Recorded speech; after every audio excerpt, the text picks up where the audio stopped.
now tuned into Somewhere in the Middle with Soonie and Mo. Ay, ay, ay, ay. Ay, ay, ay, ay. Hey, Don on the beat. I got so many ups. Everywhere I go, I got so many ups. so many ups. I know they plotting against me. I know it's hate, they wanna kill me, but please don't tempt me, cause I got so many glocks. Hey, ain't none of them empty. Jesus said they would hate me too. That's how I know it's envy. I got so many ups. What's up, everybody? Welcome to the show. Sorry, I'm chewing my food. I was chewing my food too. Dude, my stomach hurt. Go to the bathroom. I have been going to the bathroom, girl. Not to get graphic, but dang. Man. I could have went all of 2024 without knowing that. I just listen. We're like a family here. And you know you and I talk about this all the time. Don't even front. No, we don't. First of all, it's not all the time. But when Soonie's got the bubble guts, she tells me and I tell her. So because you guys are one with us, you guys get to know that my stomach is a bubbling. So if I if I have to rush out of here mid-show, you guys know why. But I'm still eating because I'm still hungry. Gotta take a crapola. I'm still hungry. Anyways, welcome to the show, everybody. You do want to know Tell it. them, Orlando. You guys want to know Tell her. all our business. First of all, you want to know all of our business? You think I'm going to stop there? Come on now. Y'all want to be nosy all the time. I don't think they do. Anyways. All right. As you guys come in here, go ahead and like this video, share this video. You guys know the drill. You guys know the reason. What was the reason? Cardi B. Cardi. Oh, speaking of which, okay. So you guys who watched the show last week, you know how I said I was going to do, what is it called? My, not my picks. What was it called? Your picks for the A schedule? It's called something else. It was your picks. Yeah. My picks for basketball, right? Yeah. So I start to get into it. And I was like, this is fucking dumb. Okay. Like the bracket. Thank you, Boots and Bourbon.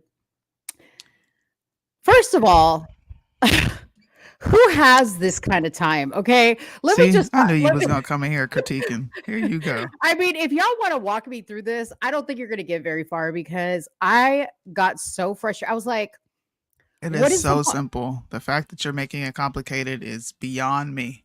Well, okay, so I saw the bracket and then like all the teams, right? Okay, wait. Let me go to like my questions here because I was asking P because he knows about sports and I was like, dude, I don't understand. Like, okay, so I'm supposed to look at the teams that are playing and try to guess who's going to win that game. And then I'm supposed to guess the score. Like, who the fuck cares? It's about win or lose. Like, who cares what the numbers say, right? So then I start looking down and it's like naming all these different like periods of like the season. And it's like Selection Sunday is March 17th. And then there's the first four, the first round, the second round. And then they want to get freaking fancy with it. And they call the next thing, not the third round, but Sweet 16. Okay. They want to get extra with it. Then the Elite 8, then the Final Four, and then the championship. Like, I'm just like, I don't have this kind of time to be looking at asses and outfits, okay, to be able to, to make, even I don't have this kind of time, okay? Even I do not want to sit there and examine everybody's booty, everybody's uniform, everybody's legs, whatever you want to say. I just don't. So I'm going to leave that all to you guys in the sports world. And that's all I got to say. You said all that to say, I'm not doing a bracket. I mean, pretty much. Because you could have just said, I'm not doing the bracket. I just had to express myself, though. I had to explain why. Like, I didn't want people to think like I didn't try. I looked at it and I was just like, She didn't try. I have a life. Like I got things to do. I got things to do. I'm shaking and moving. I don't have time for this. Are you saying, are you implying that we have time for it? I'm pretty much. Like people who do sports stuff, you make time for this nonsense. You make time for this nonsense. And you know what? To each their own, right? Because I make time for things that other people wouldn't make time for either. But yeah. Whatever. We're gonna have fun with our brackets. I'm gonna have fun with my bracket this year. I'm looking forward to UNC. Listen, don't nobody bring up the NC State game. I don't want to hear it. Don't bring it up. UNC is gonna be gold this year. Do you post your like? Do you share it, or is it something you keep to yourself? No, you could share it with other people. Like, look at my bracket, but you just got to you have to keep up with it and make sure your picks were right. So can you change it like as you go? It's whatever you put down before the okay, gotcha. So you got to stay with your picks. Yep. But if you don't show anybody, how do they know you're not changing? What do you mean? You fill it out. Somebody can tell if you've erased it or done something to it. But I mean, do you turn it into somebody? I mean, it depends on if you're doing it with the league, if you're doing it for fun, or like you're in a pool or something. Yeah. Oh, okay. I mean, most people would assume that you're gonna be honest and not, switch your picks to make your wins more favorable. I would for sure. You just told us all what you would do, which was cheat. Yeah, absolutely. I mean, who's gonna know? And what's the big fucking deal? Like, and I mean, seriously, I'm gonna know if I looked at your bracket and I see some differences. I'm gonna be like, bro, you changed it. And then what? Like, what are you gonna do to me? So, nothing. What are you gonna do about it? You suck. Okay. Is it because their shorts are too baggy? If it was football or baseball? Oh, absolutely not baseball, because baseball has the worst uniforms out of all the sports teams. Okay. Very poorly fitted. not like flattering to the body whatsoever. Football, absolutely. Okay. Those men. Who watches these sports for outfits? I do. I do. It's the only thing that keeps me entertained. Yeah. And you know what? I'll be honest with you, like basketball guys, there's very few that I find appealing, because I kind of feel like the taller you get, the weirder looking you start to get. Like your your face starts to look weird. Your voice is like, just like, you're like an ogre. You know what I mean? I feel like football players are the perfect specimen of the human body, whereas like basketball players, they're like really, really tall, kind of like lanky. They walk like, newborn deer, like sometimes, because they're just so tall. They're like clumsy. And then baseball players, they're really just like innerly athletic, but like not outwardly athletic. You know what I mean? No, I don't. I'll be honest with you. I don't know what you're talking about. Just no. Just stay with me. Stay with me for a second on this one, Soonie. I tried, and then you lost me. Does anybody in the comments get me? Does anybody in the comments get me? Anybody at all? Throw your girl a lifeline. Anybody? Anybody out there? I know. I know Big Booty Judy gets me. I don't think she does. Yes, she does. Don't lie to her, Judy. Don't lie to her now. Tell me what I want to hear. You guys, I'm going to play the Big Booty Judy intro. And when I come back, I better see support in the comments for me. Big Judy, big booty Judy. What? Big Judy, big booty Judy. Big booty, big Judy, big booty Judy. Stop. I want to see you move. Yeah. Big booty Judy. Big booty Judy. Big booty Judy. That's big booty Judy. Big booty Judy. That's big booty Judy. Big booty Judy. That's big booty Judy. And we have nothing. All right. Well, thanks, guys. Thanks for playing. Look at Judy. She supports us both. She's so sweet. All from those antics. Don't do it. How was your weekend, Soonie? I know you felt neglected for me, you said. No, I was sick. I was being extra. Oh, okay. I didn't really care. I was sick. What'd you have? Did you have the bubble guts? No, I've just had this like nagging cough and Mhm. like nasty congestion. Mm. And it only hits me at night. I don't know what that's about, but it only hits me at night when I'm laying down. Like That's probably why. I Because you're laying had the down. worst. Like last night, I thought I was gonna die. I kept dreaming about spraying. You know how you get the what do you call it? The nasal spray. Uh-huh. And it clears your. I kept dreaming that I was spraying that in my nose, but I wasn't. It was like lucid dreaming. Like I knew I was dreaming, Mhm. but I also could feel like, bro, I am so congested. I couldn't breathe. You were like trying to spray. No relief. I Man. thought I was gonna die. You either have the allergies or you have that flu that was going around, because I still have a lingering cough from that flu. What flu? I don't even. Man, this is what I think. The seasons change 4 times a year, Hmm. and people just get a seasonal sickness. Like I think that's what it is. It's starting to get a little warmer here, and the temperature fluctuates. Like right now, it's really cold, Yeah. and tomorrow it might be like 80 degrees. Yesterday Yeah. it was really rainy. Tomorrow it might be sunshine. Who knows? But Yeah.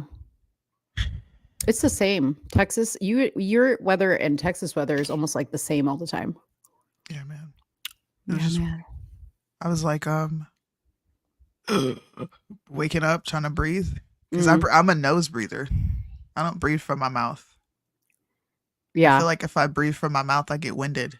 I don't know why that is. Do you ever feel that? If you breathe like when you're sleeping, you're saying, or like just in general? Just in general, yeah. I think I'm probably both. Not that I sit there with like my mouth open all the time, like, but like, but like I'm always like talking. So I feel like I'm obviously breathing in between those. Okay. So I don't know. But like,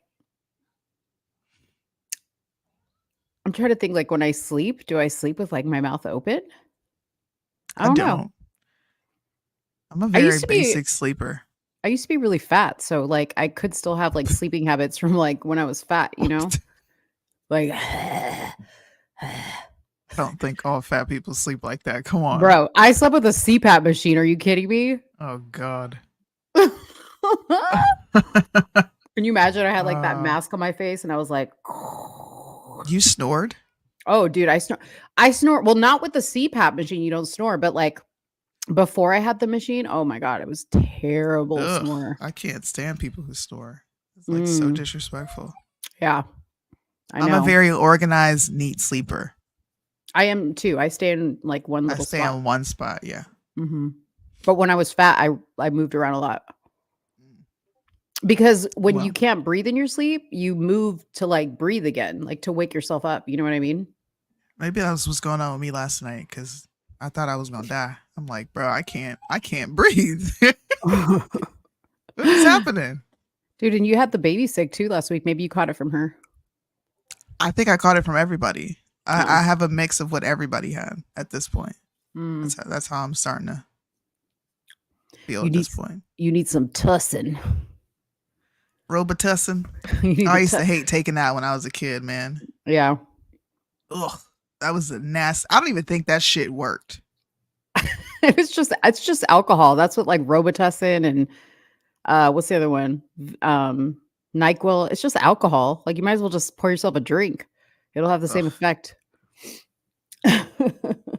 Shit's nasty. I'm getting flashbacks from having Really? to take Tussin. Robitussin, dude, I would gag. Really? I would gag. You I were had one of to I had those. to drink some water because I'd be like, mother would be like, you better not throw this up. Did you say mother? Yeah, my mother. It sounded like you said mother would be like. Oh, my mother. I was like, that's very Norman Bates of you. Mother would be like. Ooh. Or some damn ginger ale. You get, yo, you sound like my mama too. You want some ginger ale? Mhm. Lay down. Go Yeah. take a nap. Drink some And, water. and Judy said Vicks. Like that's very Hispanic. Like we just put Vicks, on Vicks everything. vapor rub. Yeah. Put it on your Yeah. feet. Oh, dude, on your feet is the shit. Put Yeah. some socks on, ma'am. I I swear can't by sleep that. like that though. I swear by it. I'll get over it. Anyways, all right, guys. So here's what we got to talk about today. So we're going to talk about Trump promoting a 16-week abortion ban. Stephen A. Smith slams Dems for using legal system against Trump. Caitlyn Jenner and Lamar Odom are launching a podcast together called Keeping Up with Sports. God, they're about to get back together. Trump is Caitlyn Jenner, not Chloe. I know. I was thinking of her. I didn't say it out loud. I'm sorry. Oh, okay. Trump used the word bloodbath and people are losing their minds. We're going to talk about that. Olivia Rodrigo, the singer, she had a concert and she was handing out free Plan B pills at the concert. So I want to talk about that. Then some interesting, like, weird news. I saw that some teens got in a little bit of trouble for organizing a mock slave auction on Snapchat. Mm-hmm. I know Soonie saw this. We want to talk about the Candace Owens interview with Rabbi Barclay. I kind of streamed a bit of that early this morning. Yeah, me and my husband, dude, we were like screaming at the TV. Me too. Like, what the? We'll get into that though, but that I can't wait to talk about that because that whole exchange is very telling. Yes. If you didn't know, you're gonna know after watching that. Mm-hmm. We should talk about that first because I'm like chomping at the bit to talk about that. Okay, and then Obama appointed judge approves guns for illegal immigrants. There's a little bit more information than just like the title that you see there, so we'll read about that. And I think that's it. Unless you have some topics that you want to add. I do. I have the red heifers that made it to Israel. They're finally of age. They're 3 years old now. Who's the red heifers? It's a biblical prophecy. Oh. So they are in the talks of constructing the third temple, which will be built in Jerusalem, which Christians believe is a sign of Jesus to return, and it'll also be the place where the Antichrist dwells. So if you're a Christian, this is a very probably like borderline scary / exciting time because we've been hearing about the return of Christ since I was a baby. Probably before I was even born. But I didn't know about this prophecy, so you have to tell me about it. Yeah, there's that, and we actually had the same topics. Honestly, I was looking at the news last night and this morning, and I was like, "Oh, this is interesting. This is interesting." I do want to talk about the primaries. We can go over that real quick. Oh yeah, what's it looking like? Trump has won Florida. Trump won. The results for Arizona is not in yet. Trump won Florida. 80-13 split between him and Nikki Haley. Trump won the state of Illinois. 78-17% split between him and Nikki. Kansas, Trump won, and Ohio. Now, the only thing I'm going to say, and I'll pull this up so people can see. The only thing I'm going to say is, why can't we be like Democrats and get behind one candidate? And people are probably going to say, well, that's a bit hypocritical of you, Soonie, isn't it? Given you're not voting for Trump. I think that I represent a very fringe minority in this country who actually votes on their beliefs. Mm-hmm. So I don't expect people to think like I do. I've accepted the fact that I'm an outlier in this situation. But for the people who are voting, is it small or can you see it? Oh, I can see it. You may want to make it a little bit larger because the numbers, are in gray or hard. This is in Florida, y'all. Why is Nikki Haley getting over 100,000, 154,973 votes to be exact? Why is she getting 13% of the vote when she's not even in the race anymore? Why does Ron DeSantis have almost 4% of the vote? Why does Chris Christie have any votes? Like, I just want to understand why this side specifically does this. Yeah, like, because I feel like you shouldn't vote it if that's the case. Why would you do that? You're just going in there just to like cast your vote just to cast it. But if you're going to do that, you might as well cast it towards the winnable candidate. Exactly. Mm-hmm. Exactly. Yeah. Even here in Illinois, she got 44,000 votes, 191. That's 16%. Mm-hmm. Why is she getting 16%? Now, That's a 16% lot. may seem like nothing, but exactly. That's a fair percentage. She got 18% of the vote in Kansas. Why? Trump's got 72% of the vote. Like, And and who this the is hell's with Ryan 40. Binkley? I have no clue. But why are y'all voting for him? Right. This is with 41% of the votes in, 39% of the votes in. Now there'll be more to come in, but I just wanted to point out the fact that people are voting for Nikki Haley, and she's not even in the freaking race. She got 15% in the state of Ohio. Come on, guys. Why?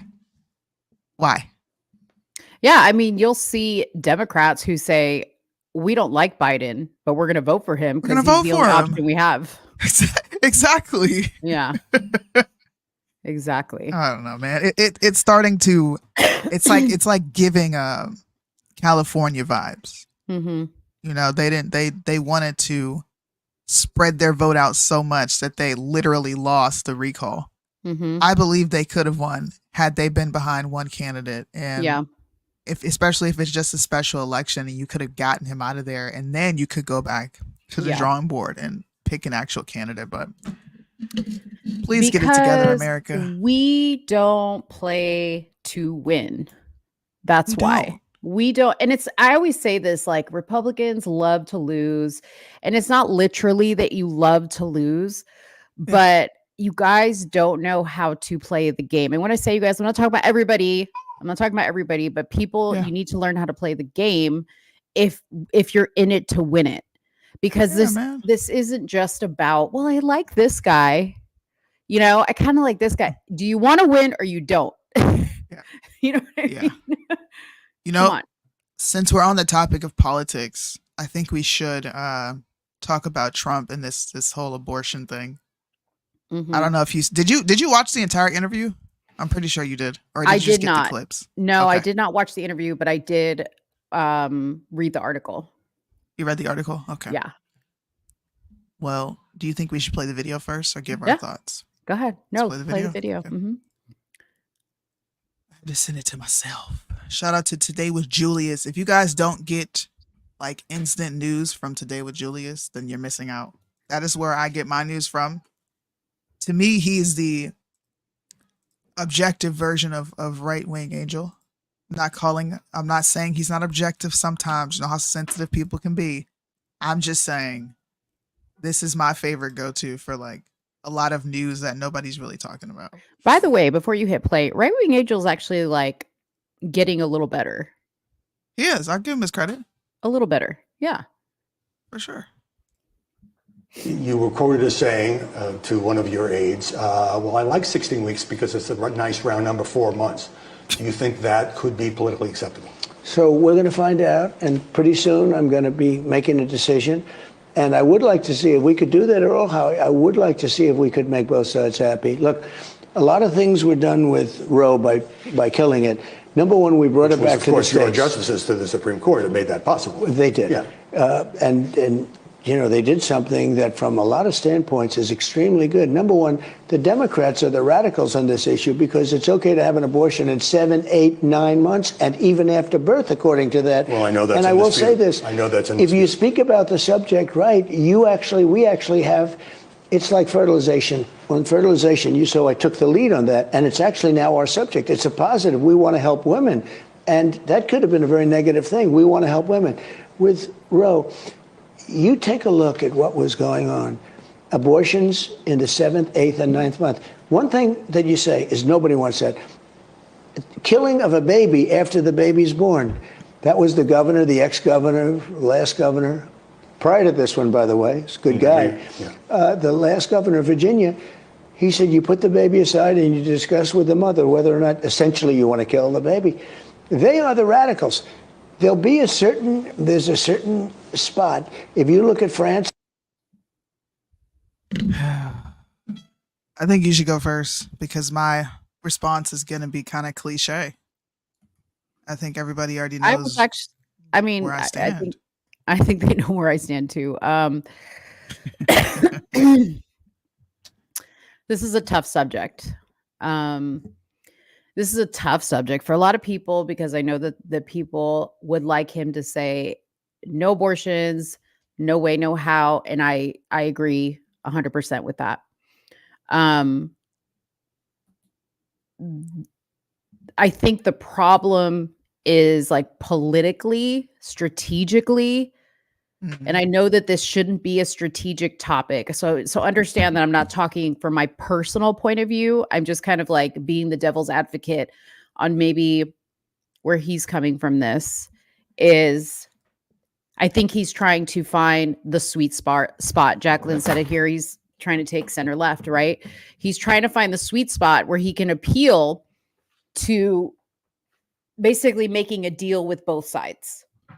Those that will compromise on the right and those that are extreme on the left. So, but you guys know how I feel personally. I mean, I get the strategy, right? I get that he's wanting to win an election. I've kind of just come to terms with the fact that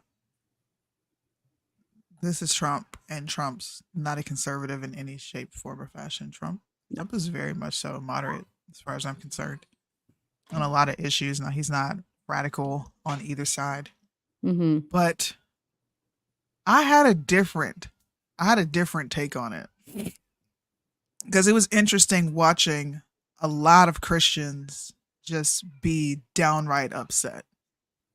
Just upset. This is murder. How can you do this? Right. And I agree with you. There's a winning strategy here. He needs to win. He wants to win, whatever.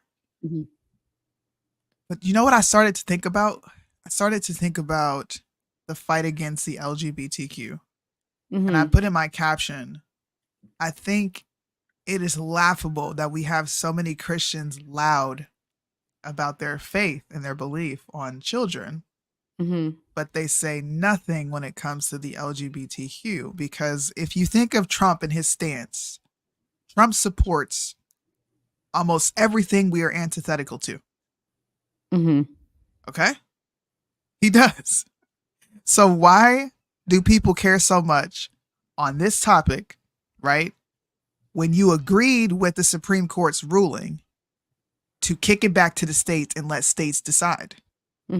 And states decided. We're now in favor of a federal ban on this. Is that not government overreach? Now, to someone like me, I'm okay with this, right? Because I believe right now it's just sanctioned murder, unaliving. Let me say that we're on YouTube. It's just sanctioned unaliving. But for the people who you're okay, you're malleable. You're like, hey, if this is what he's going to do, okay, it's back to the states. I'm cool with that. So why are you now wanting this federalized? Like, what happened to the Constitution? What happened to all these things that you got? Yeah, like that's immediately where my mind went. Like, if you're going to be quiet on the LGBTQ stuff, then you need to be quiet on this. If you have already acknowledged that it was kicked back to the states, right? And the LGBTQ matter is still very much so at a federal level. You're inconsistent. You're inconsistent. And I just want people to think about that. He's not a conservative. He's not going to govern like a conservative candidate.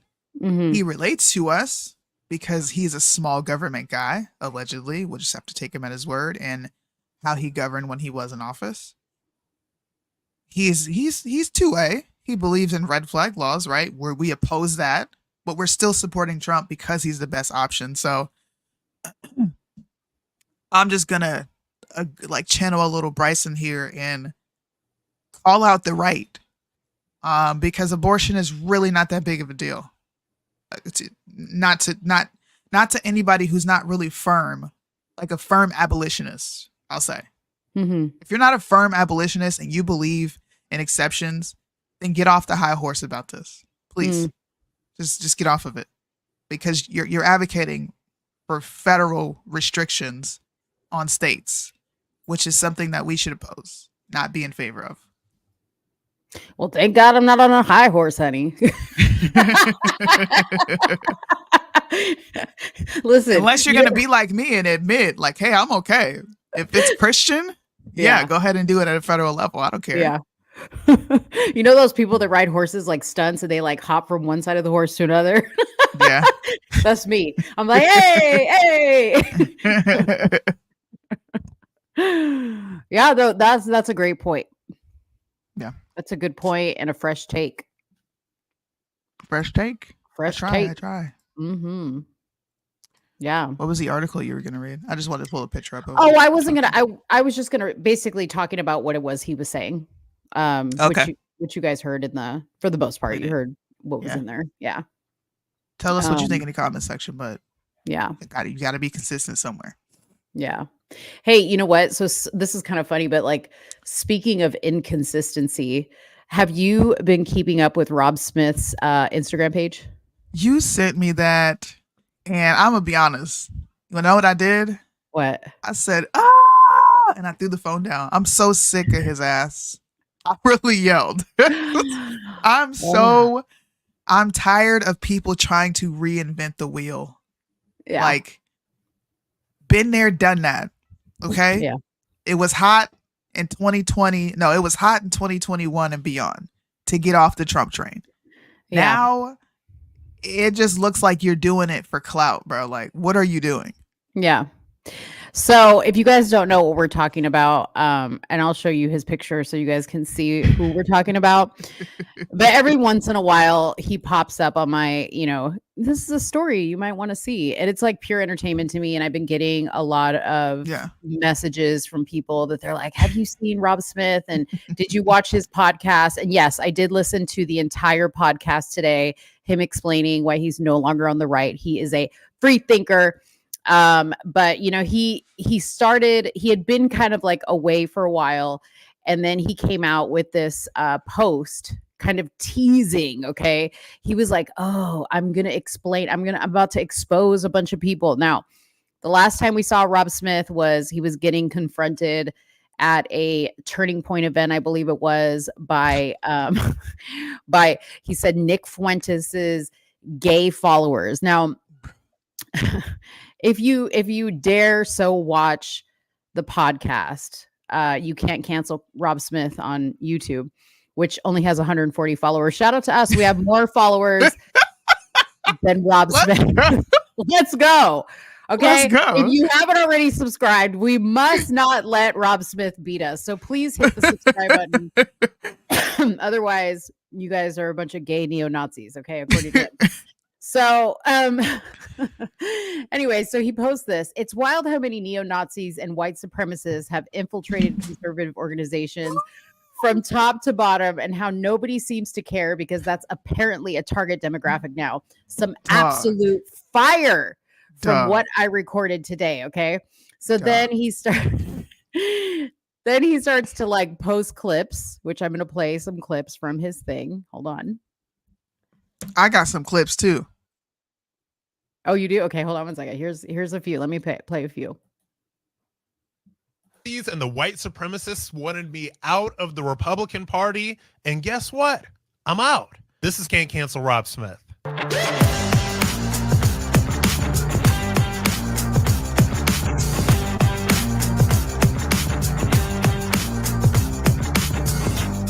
The neo-Nazi. Okay, that's one. That was the intro. Neo-Nazis. Come on, bro. This guy, Nick Fuentes, everybody knows who this person is. This is a white supremacist. This is a neo-Nazi. This is the leader of strong people. This is somebody who has achieved a lot of prominence in some sort of very far-right conservative circles for basically hating blacks, hating Jews, hating gays, hating everybody. And the frog people follow this leader, which is very curious to me because I thought that Nick Fuentes was over when they found gay porn on his phone. And apparently the I'm about to hit up the great purchase over. Have decided to conveniently ignore the fact that there was gay porn on his phone and that this is obviously a deeply closeted homosexual. He's probably so deep into the closet that he probably will never have sex because the sex that he wants to have is gay. This guy, Nick. Okay, so bruh. Let me just make one comment here. Now, for those of you guys that don't know, Rob Smith is gay. Okay. It's hilarious that you can be gay and in the same turn use gay as an insult. As an insult. Yep. Like what? What? Yep.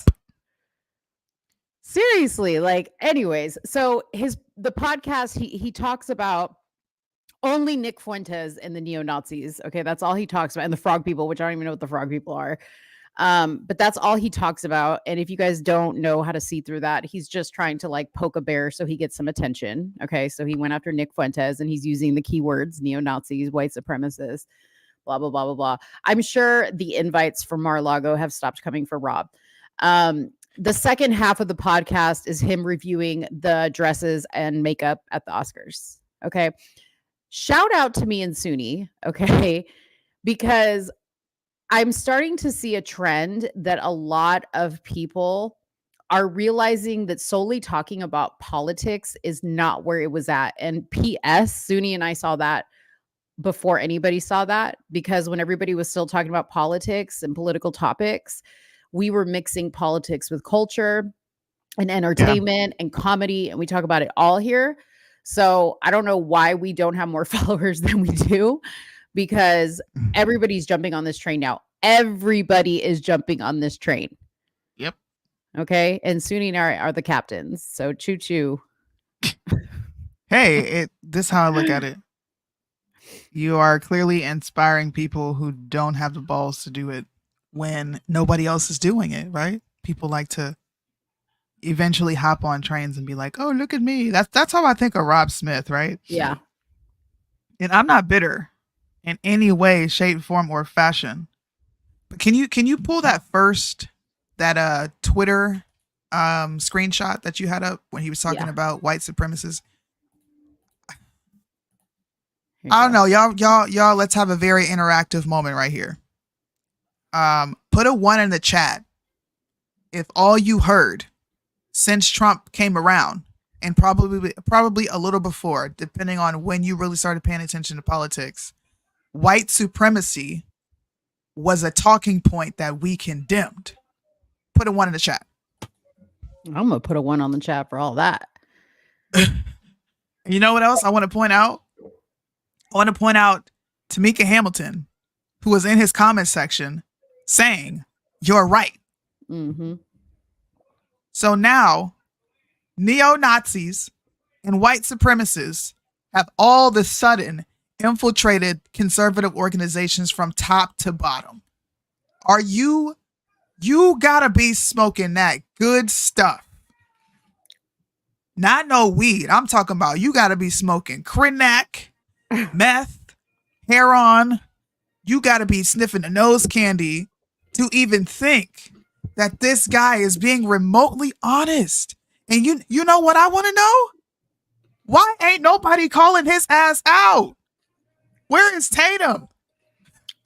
Right wing angel. I'm sick of doing this by myself. Where are people at? Right wing angel actually does call him out quite a bit because he can't stand him either. This guy, Nick. Let me see. Travion Cootie. Let's see what she said. This is fucking hilarious. Nick Fuentes is not obligated to like you, me, or Jews. Further, he is smarter than you by light years. This is what you're coming with. Stop being a sissy, you black. Yeah, a black woman said that.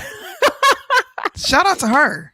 Shout out because to her, I'm just saying, like, we can't condemn this stuff in one voice, right? We can't. Let me say it. We can't condemn this stuff on one angle and then openly embrace it on the other.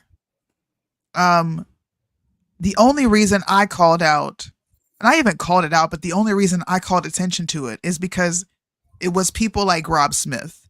It was a lot of right-wing influencers who were like, nobody says the N-word over here.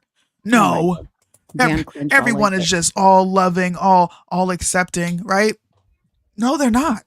You have people over here that don't care about your feelings on the N-word.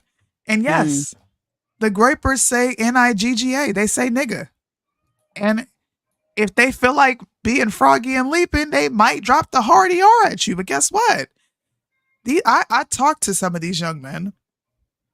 They have an amount of respect for me, and I have an amount of respect for them. They don't get on lives and just call any and every black person the N-word. I'm not justifying them saying it because it's cringe when they do it. But like, come on, bro. You know these young boys are doing it to get under your skin. Mm-hmm. You know they are. And you can't tell people to all of a sudden care about the N-word when you told them for 6-7 years that this word should not dictate and control their emotions. Now we're watching Rob Smith flip the script and turn to his liberal ways, which we knew he already was. Yeah. Okay. And exploit the system. This frustrates me. It does. It's that I'm not even gonna say it's not fair, but like, dog, y'all can't be serious right now. And you got these conservatives in the comment section. You're right. What? Actually, What? he's got more people just like annoyed with him than anything. And first of all, screenshotting Amanda Seals is already a freaking L. She's not even accepted in black circuits on TV or anywhere else because of her antics. Yeah. What? He just gets under my skin, bro. What was Nick's called? Was Nick's cat boy girlfriend there too? What's that? Nick is I don't know what that means. They didn't say the N-word, bro. Shout out to Red Pill. Shout out to Fam. Shout out to the real ones in the chat being like, bro, what are you talking about? And notice, guys, do you remember on the interview that he did on CNN that he said he had the footage of him being called the N-word? And he never he's never produced it. Thank you. He's probably saving it for the podcast. I'm going to write this down. This needs to be a clip right here. And we need to tag Rob Smith in it. Let's play this so the people can hear for themselves. This is what he posted. Okay, this is the only clip. Is crazy. And look at him, he's laughing, and he said he feared for his life. By the way, does he look like he's scared? Yeah. America first. America first. America first. America first. America first. America first. America first. America. I got some land. Oh my God! Look at that! I got some fans. I got some fans. Wait a minute. Gay sex. Gay sex. Gay sex. Gay sex. Gay sex. Yes, Nick Fuentes loves gay sex. No, he doesn't. So lame. Listen, bro. That flop. Where's Carter? I would bring Carter on. Who's Carter? He's a groiper. It's cool with Nick Fuentes. Bryson, cool with Nick Fuentes. You know, everybody tried to get at Bryson. Why are you hanging out with him? Marjorie Taylor Greene. They got her. They got her. They threatened her with the white supremacist, white nationalist label, the title, and she said, "Okay, I quit." I don't know why white folks are afraid to be called. Listen, that is our version of coon. That is our version of Uncle Tom. When they call you a white supremacist and they say you're a neo-Nazi, what they're saying is you're a sellout, you're a coon, you're an Uncle Tom because you don't think, act, move, and speak the way I want you to. Just embrace it. If you want to go to an America First event, so what?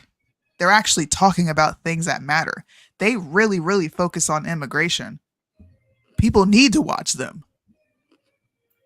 You can get past all their antics. It's really not that big of a deal. But for this fool to sit, man, I can't even look at his page. He's so damn gay. I know. And the thing is like he went through and like cleaned up a lot of his stuff because he used to have some like really, cringy stuff on his page. Why does anybody take him serious? And how come there's not conservatives in mass numbers? Look at him walking the runway at Mar-a-Lago. Okay.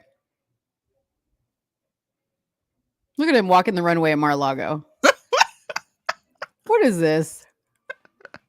For a good cause. Oh my God. Big Dog Ranch Rescue. See what I mean?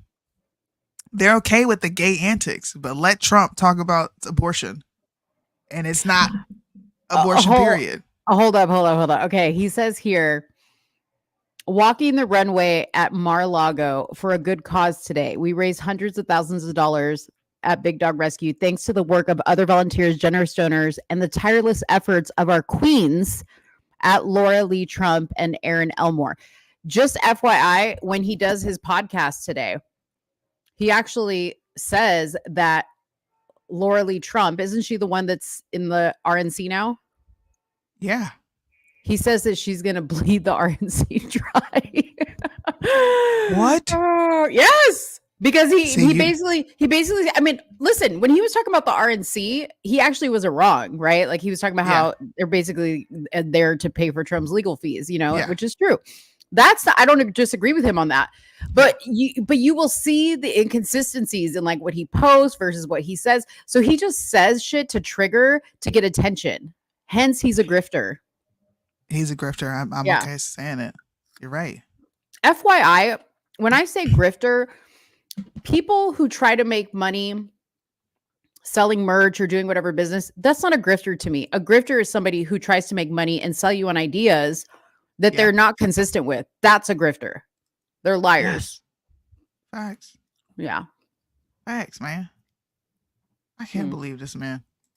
And he still got support, knowing he's. I'm just waiting for the floodgates to open up of all these black conservatives that come out and say, well, yeah, the Republican Party, the GOP is not very black friendly. I'm waiting for, because I know that moment's going to happen. Yeah. I know that moment's going to happen. The race car. I'm just going to sit back and be like, now when I said they wanted a specific type of black, y'all made it seem like I was just causing division. Yeah. But when you come out and say it, it's a problem when I do it, but it's cool when they do it. Okay. Yeah. Yeah, he's really cleaned up his page. This dude, bro. Who's so good? I have to find him talking about white supremacy not being a threat. I know he's on Fox News somewhere saying this. Just Google it. I'm sure you'll find out. You won't find it here, though. Because you won't find it here because he's completely cleaned this up. Completely. Let me see. Rob Smith. What the hell is this? Bust It challenge. He did the Bust It challenge. No, he didn't. What is that? It's a challenge for women, Mo. Where you look bummy and then the song comes on, bust it. And then you like get down and twerk, or you do something different with your new clothes on. It's like a transition. Well, I guess he didn't do it. Yeah. Or maybe he's making fun of it. I don't know. Anyways, I just want to talk about him for a second. Rob Smith said he could have been killed. Nobody's calling him out for this, bro. Yeah. This is crazy. Yeah. Crazy. Let's talk about Candace. Let's talk about Candace. And her interview with Rabbi Barclay. I think I might have a clip. Hold on one second. Let me just see if I can if I have a clip. I'll look it up in just a second. Let me read. Do you think we can interview Rob Smith? Sorry, I don't mean to cut you off, but do you think you can interview him? Because I know if I do it, he's not going to be too happy. I doubt. I want to be here to ask the hard questions, though. Well, but I doubt he would come because I always like repost his stuff and then talk shit about it on my story. And he's so thirsty for attention that like he looks at it like seconds after I post it. No way. So yeah. So he sees that I talk shit about him. Yeah. Okay. Still, Kirsten, reach out, please. Oh, Lord. All right. So the Daily Wire's Candace Owens insisted that she had not insulted her colleague, Ben Shapiro, publicly on her show Monday, despite having previously directed an anti-Semitic dig at him and declaring that he was emotionally unhinged in the wake of the October 7th terrorist attacks in Israel. On Monday afternoon, Owens released an episode of her show featuring Rabbi Michael Barclay, in which the pair discussed a column critical of the former written by the latter. You write, and this is what he wrote in an article about her, she castigated Ben Shapiro for being passionately pro-Israel. I couldn't find a clip on that, said Owens. So basically, she challenged him and said, I never said that. I never castigated him. She challenged Barclay to produce evidence for this claim. So I just wanted to ask you what you were referring to, because actually what happened was Ben insulted me publicly, and I have never insulted Ben publicly. Shapiro did fire the first shot at Owens. You guys all remember that video of Ben Shapiro at some type of like fundraiser where he basically said what Candace Owens said about the Jews and her support of Kanye was an embarrassment to him, is what he said. I think that her faux sophistication on these particular issues has been ridiculous, he continued, presumably referring to her erroneous claim that Jerusalem's Muslim quarter is the only place where Muslims are allowed to live in the Israeli capital, as well as her suggestion that Israel's military action in the Gaza Strip constituted genocide. Shortly after Shapiro's comments circulated online, Owens shared a cryptic post online that appeared to be aimed at Ben. Blessed are the peacemakers, for they shall be called the children of God. Blessed are they which are persecuted for righteousness' sake, for theirs is the kingdom of heaven. Blessed are ye when men shall reveal you and persecute you, and shall say all manner of evil against you falsely for my sake. So she had also done a interview on Tucker Carlson show where she said she would have been embarrassed to have behaved as Ben Shapiro behaved, and basically spoke to his character and said that what he did spoke to his character.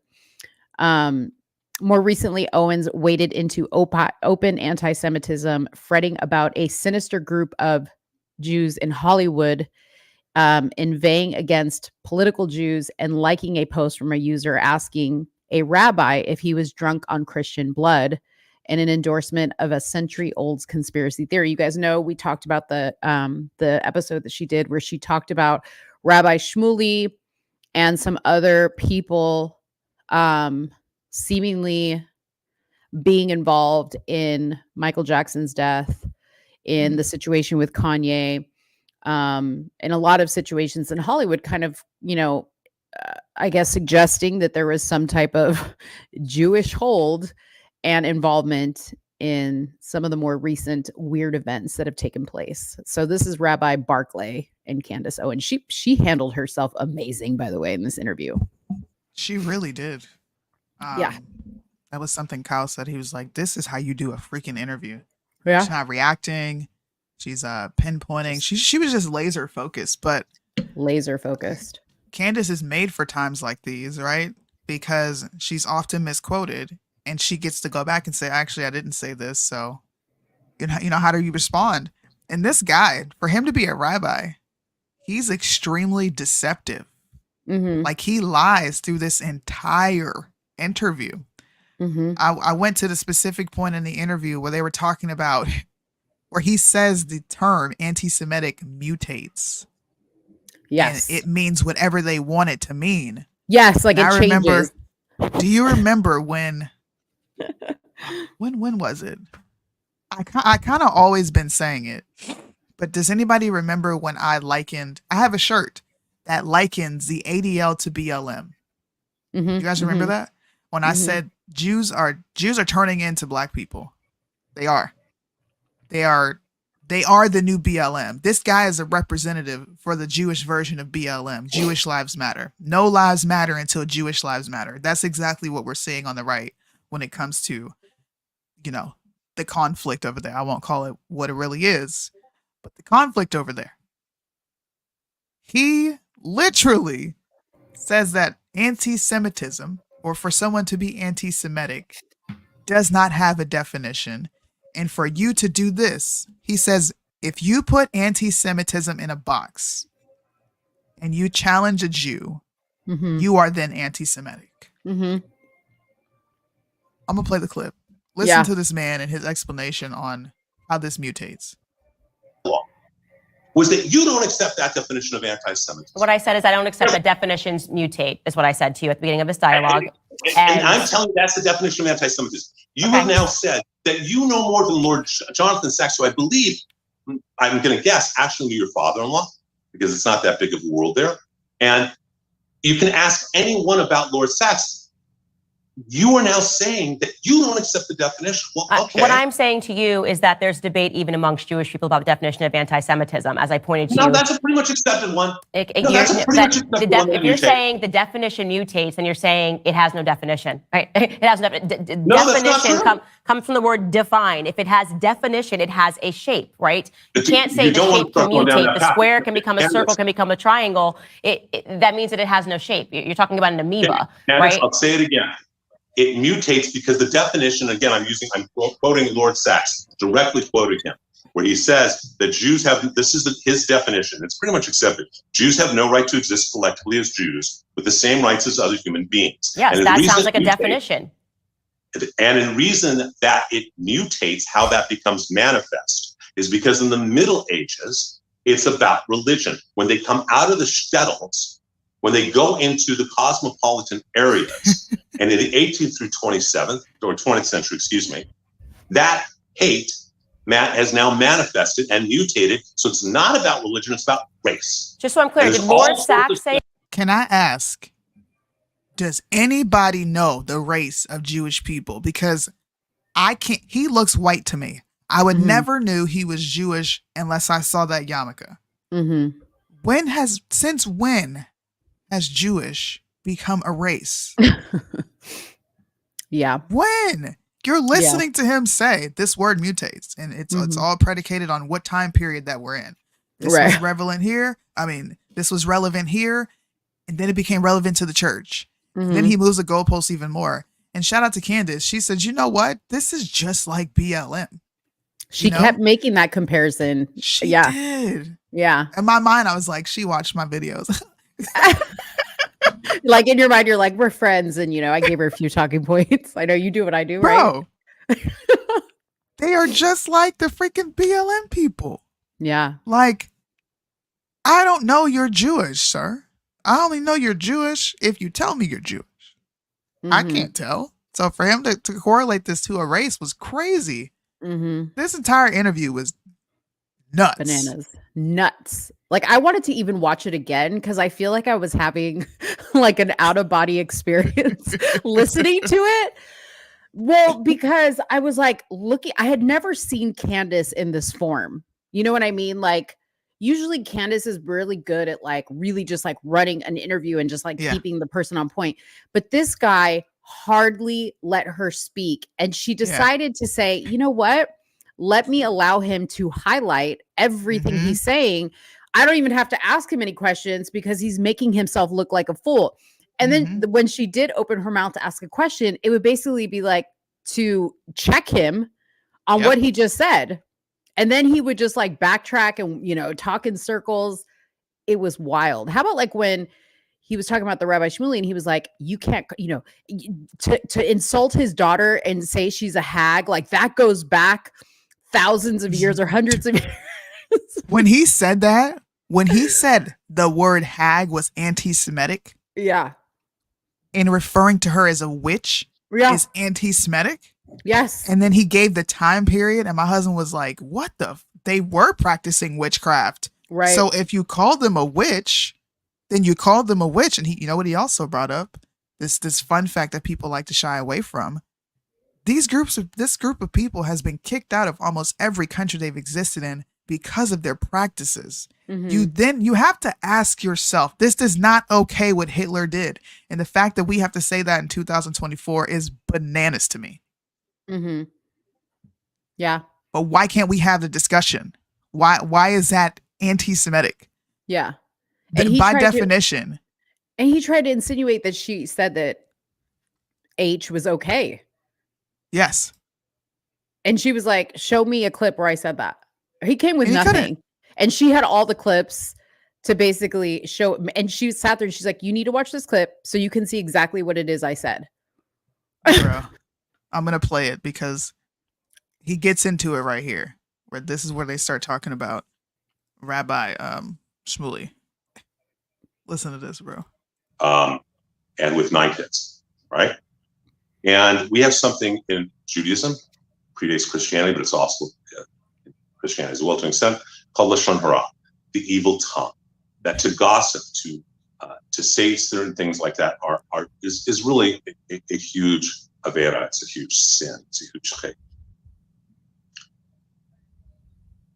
I don't know all the things that he has said about you. I do know he's called you an anti-Semite, and so have I. That's not a personal attack on you and your family. That's not a personal attack on you? Mm-hmm. Okay. Look at her face. Oh, look at Candace. She's burning a hole through. For you to call a man who is extremely knowledgeable an unholy rabbi and his hag daughter, forgetting about what he may or may not have done, if he's attacked you personally, if he's said whatever horrific things about you personally, that you are a blankety, blankety, blankety, blankety, blank, he's wrong. If he's attacked you or your children or your family, your mother, for you to, rather than comment on whatever he's done, to call him an unholy rabbi, that is way out of line. You don't even know what a rabbi's supposed to do. So let me ask you a question. Do you view that as anti-Semitic for me to respond? So it's okay. So he can attack me for 2 years. Is he a racist, just to be clear?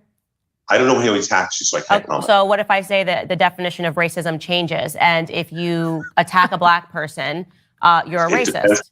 Candace, you don't get to get away with that. It depends how. Dude, you don't get. Candace, you do not get to change the definition of racism. For the Jews, it's fluid. For you, it's not.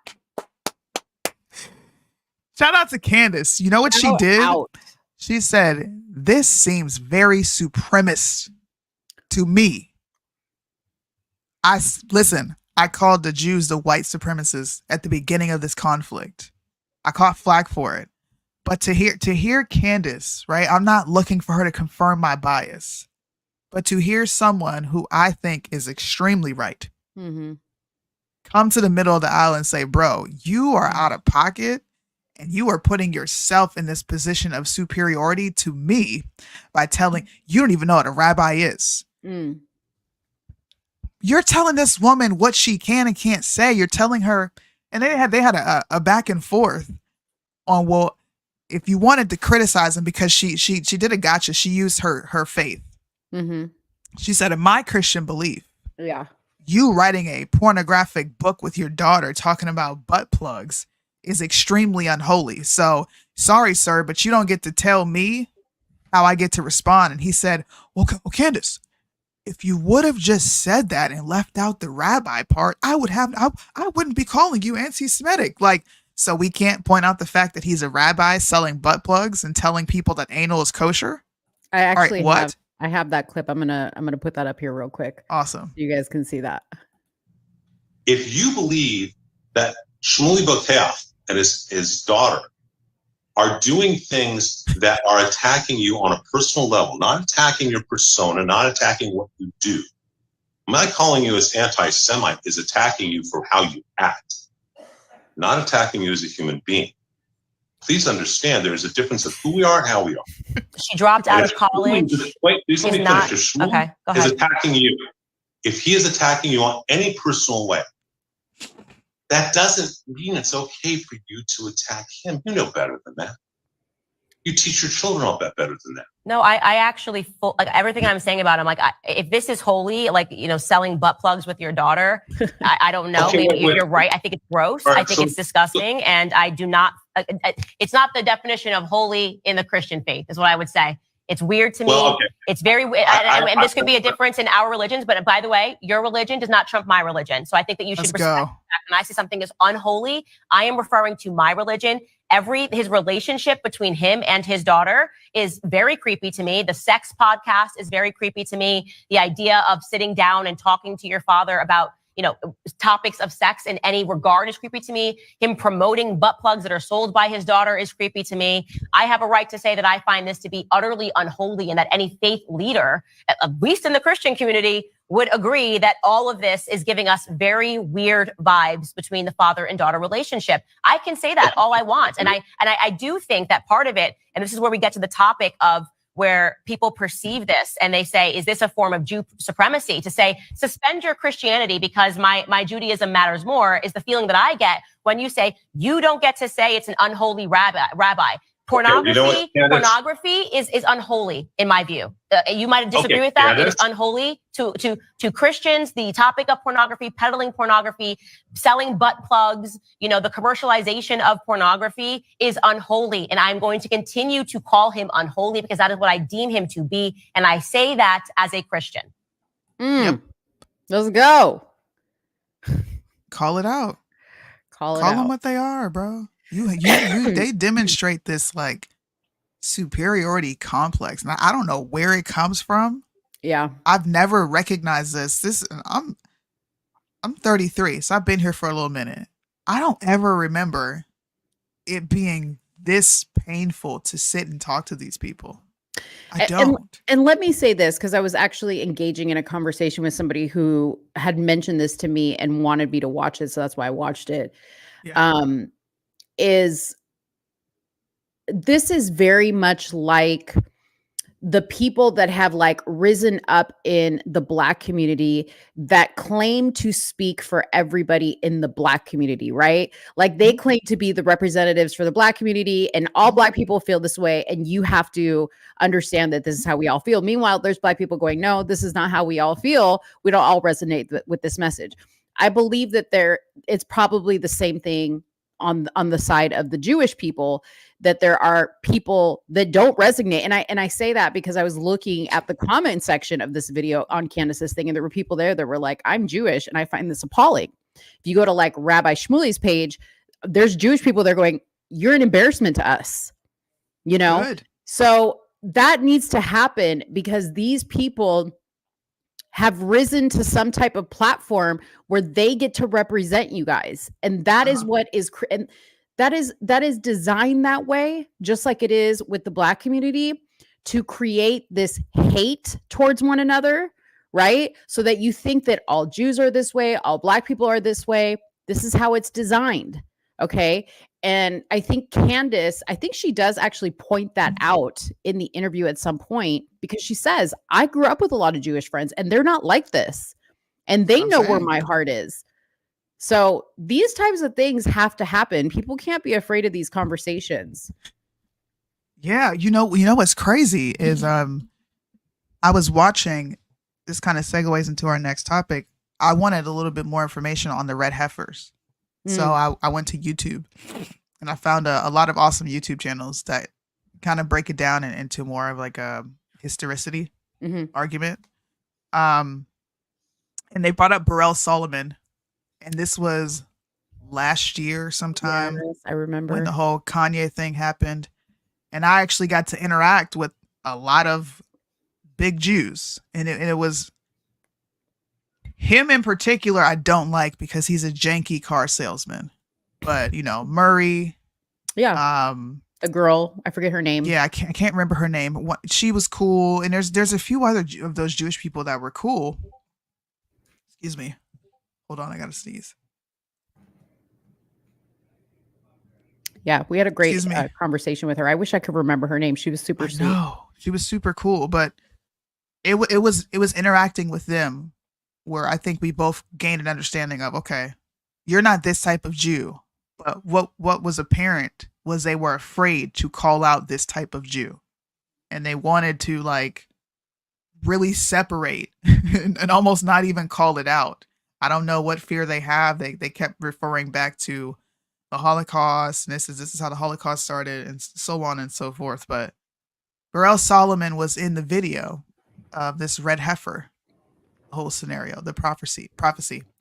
And he was talking about how this is biblical, and this is the greatest experience you'll get to have in your lifetime, because we are building the third temple and we know the Messiah is coming, right? And I started to wonder, how is this historical for them when they don't even believe in the Messiah? The ones that do are the Messianic Jews. They believe in Jesus. But to my understanding, and someone can correct me if I'm wrong in the comments section, okay? I just saw her. I can't even respond to that. Well, no, what I was laughing about is because I had no idea who the red heifers or what the red heifers were. And I thought What did you think it was? 3 redheaded fat chicks that were like, Bruh. they were like building a temple. I don't know. No. I was like, what? Hey, these days when you say the red heifers, I'm thinking some thick redheaded girls. I thought you were talking about Red Pill's comments. You pulled up a straight up picture of some red heifers. Okay. So the red heifers is prophetic, and I thought it was interesting that they used Burrell Solomon to open this entire video because it's speaking against the Jewish belief of what this actually means. If you're Christian, you believe that Jesus is the ultimate sacrifice, and we no longer have to sacrifice animals to atone for our sins or even to communicate with God, because Jesus is he's like that intercessor. He interacts between us and God, right? So they're going to be sacrificing these cows in this temple. And this is supposed to trigger, or not trigger, let me use the right word. This is a sign that Jesus is to return. This is how we all know. This is a sign of the times, and this is what Christians are called to do. We're supposed to watch for the signs to know when Jesus is near. Now, in my head, right, in my very finite understanding, the first thing I wondered is, why are they so excited about this? Why are they so excited? And then because I remembered, because it's the end. And also, they say that the Messiah is going to come. When this temple is built, the Messiah will come. But in the Bible, and Red Pill, you could put the scripture in the comments section for me. It also talks about the Antichrist coming. And the Antichrist will pretend to be God, will pretend to be Jesus. That's true. And will pretend. Oh my gosh. I'm just joking, y'all. I'm just joking. You're gonna have this show in the trash because people are like, Mo called Trump the Antichrist. Well, because that's what's being said under y'all's breath. Okay. I'm just saying what y'all are thinking. You guys, listen, I'm not sensitive. I know that's what y'all are thinking. Yeah, but put the Bible scripture about, let me just look it up. Red heifers. Go ahead. Keep talking. It's in Numbers. This is a directive that Moses gave to Aaron regarding the red heifers, red female cows. Yeah, Numbers chapter 19, verses 1 through 10. The people of Israel were to bring a defect and blemish-free heifer that had never carried a yoke, which means a virgin, pretty much, never carried a baby. Unlike other offerings made inside the camp, the priest was to take the red heifer outside the camp and slaughter it. Elzar was then to take some of its blood with his finger and sprinkle it 7 times towards the tent of meeting. This is just talking about what the red heifer cow means to these people. So if you want to read that, it's in Numbers 19. This is like I was saying, Numbers is in Old Testament, if I'm not mistaken. Okay. Back to what my thought, right? My finite understanding is, why would these people want the return of Christ? Like, right. For what? What are you waiting for? You don't even believe in the Messiah, so who are you waiting for? And it triggered other stuff in my head. Sorry, I'm getting a rush of thoughts. It triggered other stuff in my head to wonder, because some Jews believe that they are the servant that God speaks of in Isaiah.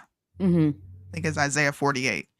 He talks of a new servant that will receive wounds for our transgressions. So he will be wounded for our transgressions, meaning he's going to die for our sins. That's what Jesus came here for. Many Jews believe that they are the servant. So remembering that chapter and then that book and then correlating it to now, my mind went down a deep rabbit hole, Mo. I went to bed watching this stuff. Oh, Lord. I can't say it on here because I don't want to get our channel axed. But we're talking about the Antichrist. We're talking about how the Jews are happy that they have this red heifer cow. That there was more sent over from Texas, from a Christian organization, I might add. Okay? We can just call them Christian Zionists. Got sent over to them. And in the Bible, it says that many people will come to be in shock and awe of this, but they won't understand that this is not the Messiah. So in your finite understanding and limited understanding of what I'm saying. Right. That's the Texan cows. I know, right? Why they gotta come from Texas? They're trying to turn everybody vegan. This is a ploy from the vegan community. I wouldn't disagree with you. Any angle can come from this. Yeah. Would you not start to think that they are somehow triggering or like pushing for this Antichrist figure to come to fool and deceive the world? Because remember what I said, they don't believe in the Messiah. They don't believe in Jesus. Right. They don't believe he's going to return. Right. I'm so confused. Really? See, Damn. Yeah. And you know what? Like, God, I wish we could get Bryson like on a bat line really quick just to like have this conversation, because you guys are so much more into this than I am. I don't know nothing about these cows or these heifers. Okay. I didn't know nothing about no temple being built. Okay. Listen. Mo's just out here living her life. If I was driving down the street and I saw somebody sacrificing a red cow, I wouldn't think twice. I'd be like, what's for lunch? Okay. Oh my goodness. I wouldn't think twice. I'm just being honest with you. Yeah, I know. I'm just being honest with you. Like, I don't know. Like, there's all kinds of weird stuff. There's this. And then like, I was just reading the other day about this eclipse that now like they're warning people to like, there's all these scare tactics going on lately. Mm-hmm. And it's all very interesting. You know, it's kind of like signaling, you know, the World War III stuff, the red cows, the solar eclipse. There's all these scare tactics going on, right? Are those maybe all related? I don't know. That's what I'm saying. Now I know why you went down a rabbit hole. When the Antichrist comes, he is going to act like the peacemaker for every nation on the planet. I'm just saying, bro. When you think about this. But keep it real. Who is that? Who do you think that is? Like, if you had to take we don't know. I don't know. I have no clue. If you had to just like take a freaking shot in the dark, who would you right now, people that are existing right now? Being honest, bro, I have no clue. Oh. I don't believe it's Trump, because where is Trump? Where do you see Trump creating peace everywhere? It's not happening in the Middle East. Well, we don't see it, but there's a group of people that truly believe, you know, like they put way too much weight on this man to save the world, basically. Of course we know he's not going to save the world. Oh, I'm Lord. Just saying, bro. Y'all go look into it. Yeah. Daniel talks about the end time prophecy. If anybody, I'm gonna put a link. If anybody in the comments has a theory, I'm gonna put a link down here, and y'all can jump in here and talk about this. Because I don't know. Just saying, bro. So it says in the Hebrew Bible, the red heifer offering instructions are described in Numbers 19. The children of Israel were commanded to obtain a red heifer without spot, wherein is no blemish, and upon which never came yoke. What the fuck does that mean? No baby. Oh, yoke is the baby. Okay. The heifer is then to be slaughtered and burned outside the camp. Yes. And then what happens? And this then is supposed to be a sign that Jesus is returning when the third temple's built. See? Daniel chapter 8 talks about the restoration of worship in Jerusalem along with the Antichrist figure that perverts that worship. Can you imagine how many people are going to be deceived to go praise and worship with this Antichrist figure? And it's happening in Jerusalem. And these people are celebrating the building of this third temple. And they do not believe in our Messiah. Okay, but y'all, the hooves have to be red. The horns have to be red.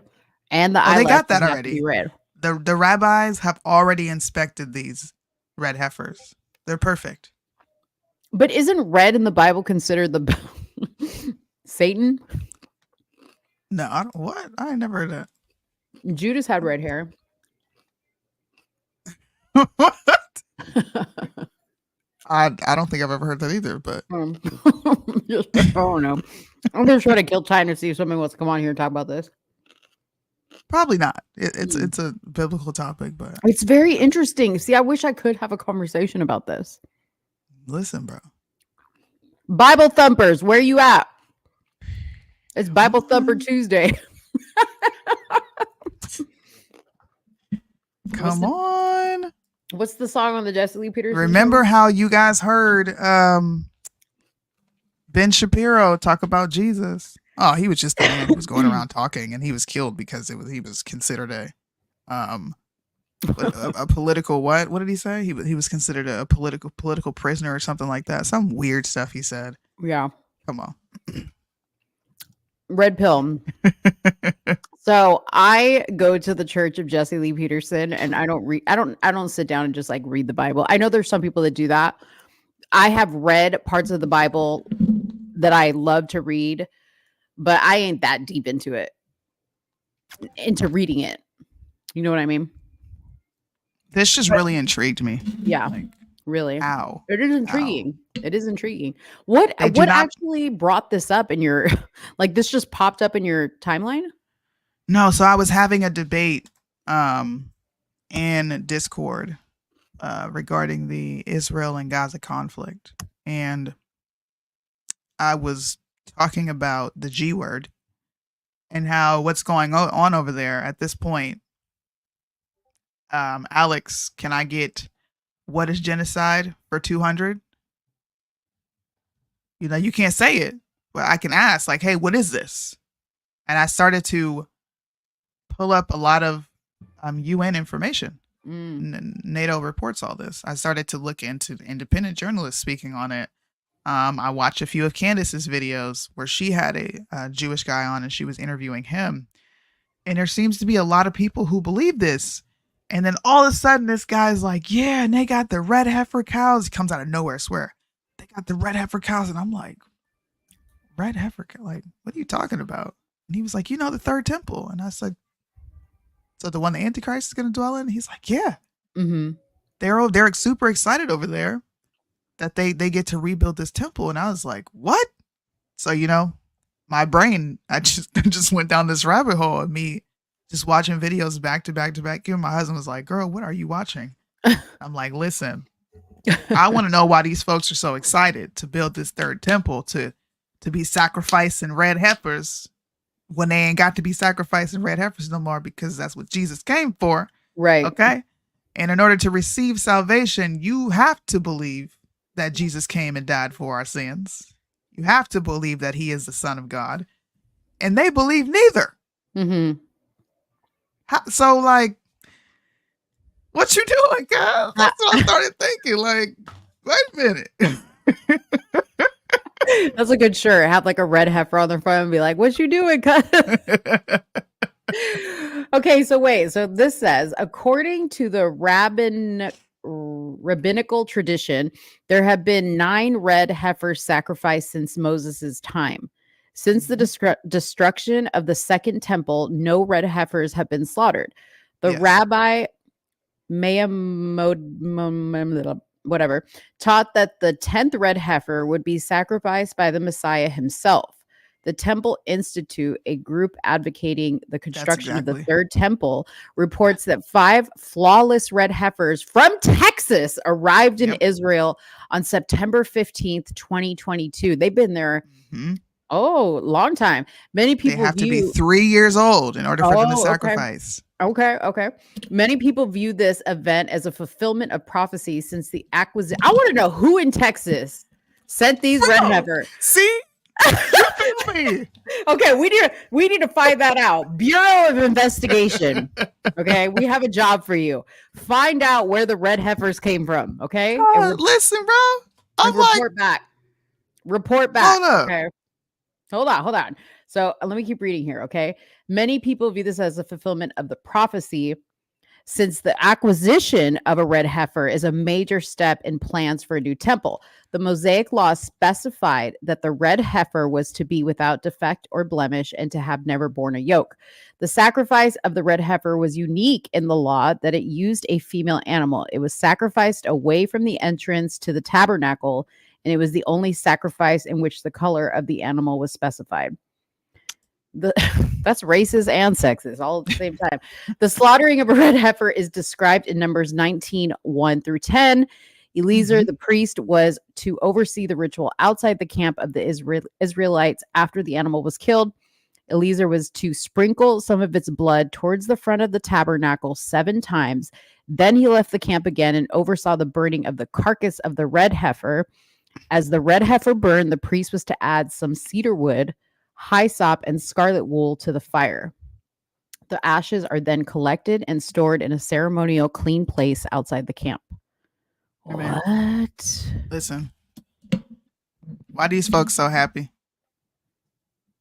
Why? Wild. Where did the red heifer come from? Let me see. Google. Prophecy is being fulfilled. You know, I've never been one of those Christians that are like, you know, pocket watching for Jesus to return because he's going to come like a thief in the night. We won't know. Nobody will know when he returns. But this right here, this is right here. I think I found the answer. I want to know why they're so happy. I think I found the answer. I don't. Here we I'm go. Scared. The Fort Worth Star Telegram. Oh my gosh. They really want me to subscribe to see this. And they're the only ones. Unlock 48 hours of free access. Do I have to give you my... They're going to charge you. Yeah, they're going to do that free trial thing. Hold on.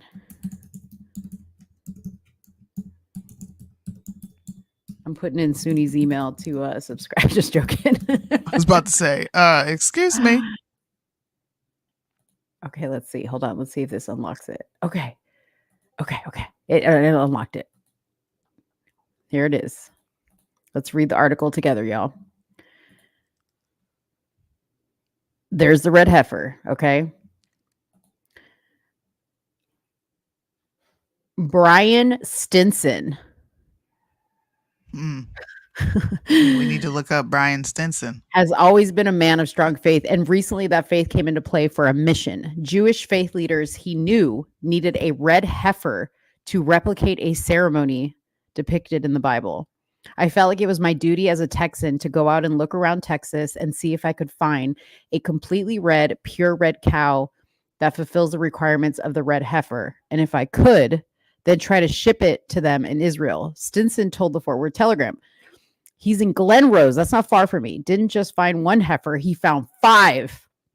Those 5 perfectly unblemished red heifers landed in Israel September 2022, a feat that cost around $500,000 when you factor in the first-class plane tickets for rabbis to come examine rabbis to come examine the heifers and the American Airlines trip to Israel.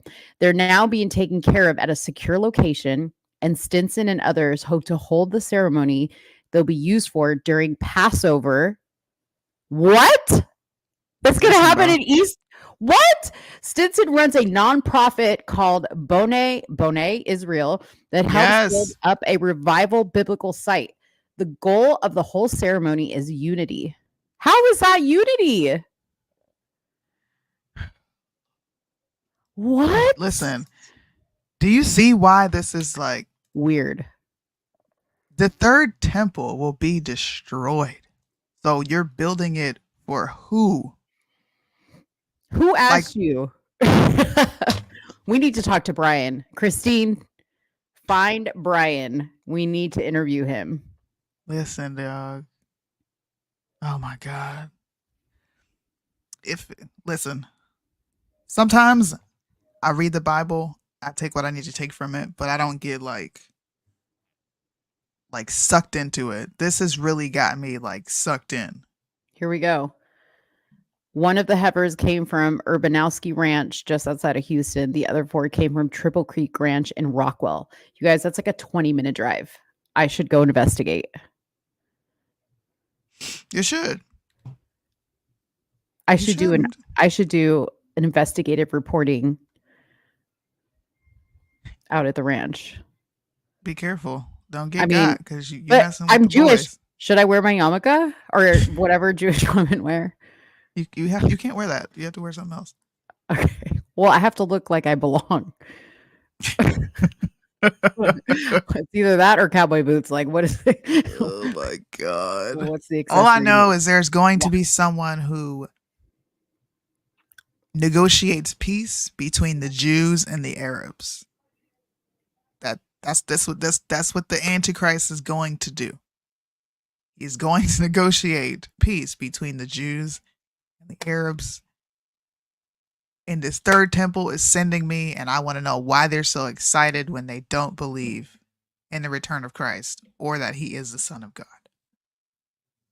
So to me, it seems like they're happy for this fake Messiah to come instead of the real Messiah, in which they don't believe in. Brian, so I'm just saying they might be introducing the Antichrist to humanity. And I'm not going to say who they is. I'm just going to leave it right there.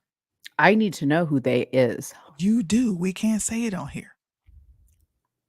We've been talking about them for the past 40 minutes. Well, I mean specifically like who Brian spoke to. You know what I mean? Hey, man. I don't know. All I know is this is clearly a Zionist Christian. Mm-hmm. Just saying. He has a yarmulke on in the picture. He does. Listen, I'm going to shut up. I'm going to shut my mouth and I'm just going to continue to research. But I wanted to bring that up because I find this very interesting. There's a few interviews you can find of him on YouTube, Mo, if you want to go down the rabbit hole with me. Yeah. Oh, you already knew this? I wasn't breaking any news? No, you did. And then I went to go look his name up. Oh, okay. Look at the yarmulke. Look at the yarmulke. Man. Bernie Moreno gonna win Ohio Senator. Oh. Hey man. What's gonna happen, guys? Your people, Mo. Your people. What's gonna happen? Christians in the chat, do you think I'm being a bit of an alarmist?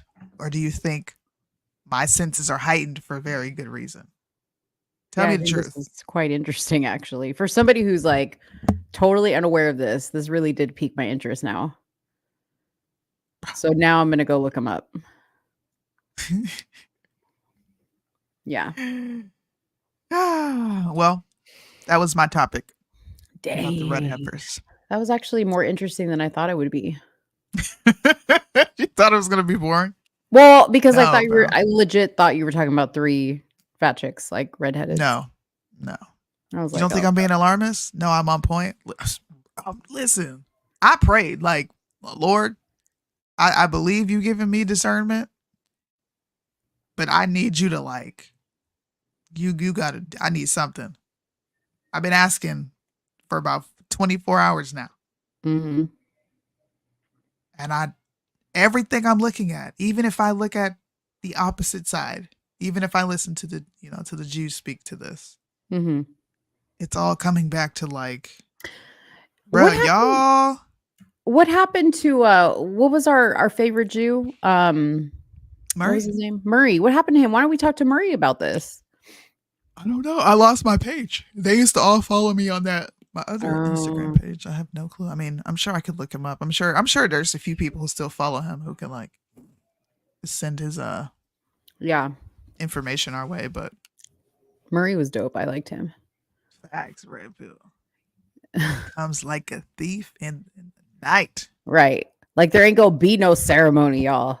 If we knew the thief was coming, we'd be waiting. It's about to be night. How you say it? You about to go night. I blocked him. I was tired of getting IG jumped. Oh God. Oh man. You got to tell me his name. His name is on your block list. Just tell me his name so I can give him a follow.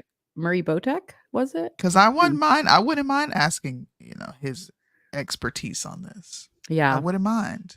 But we need some Jewish expertise.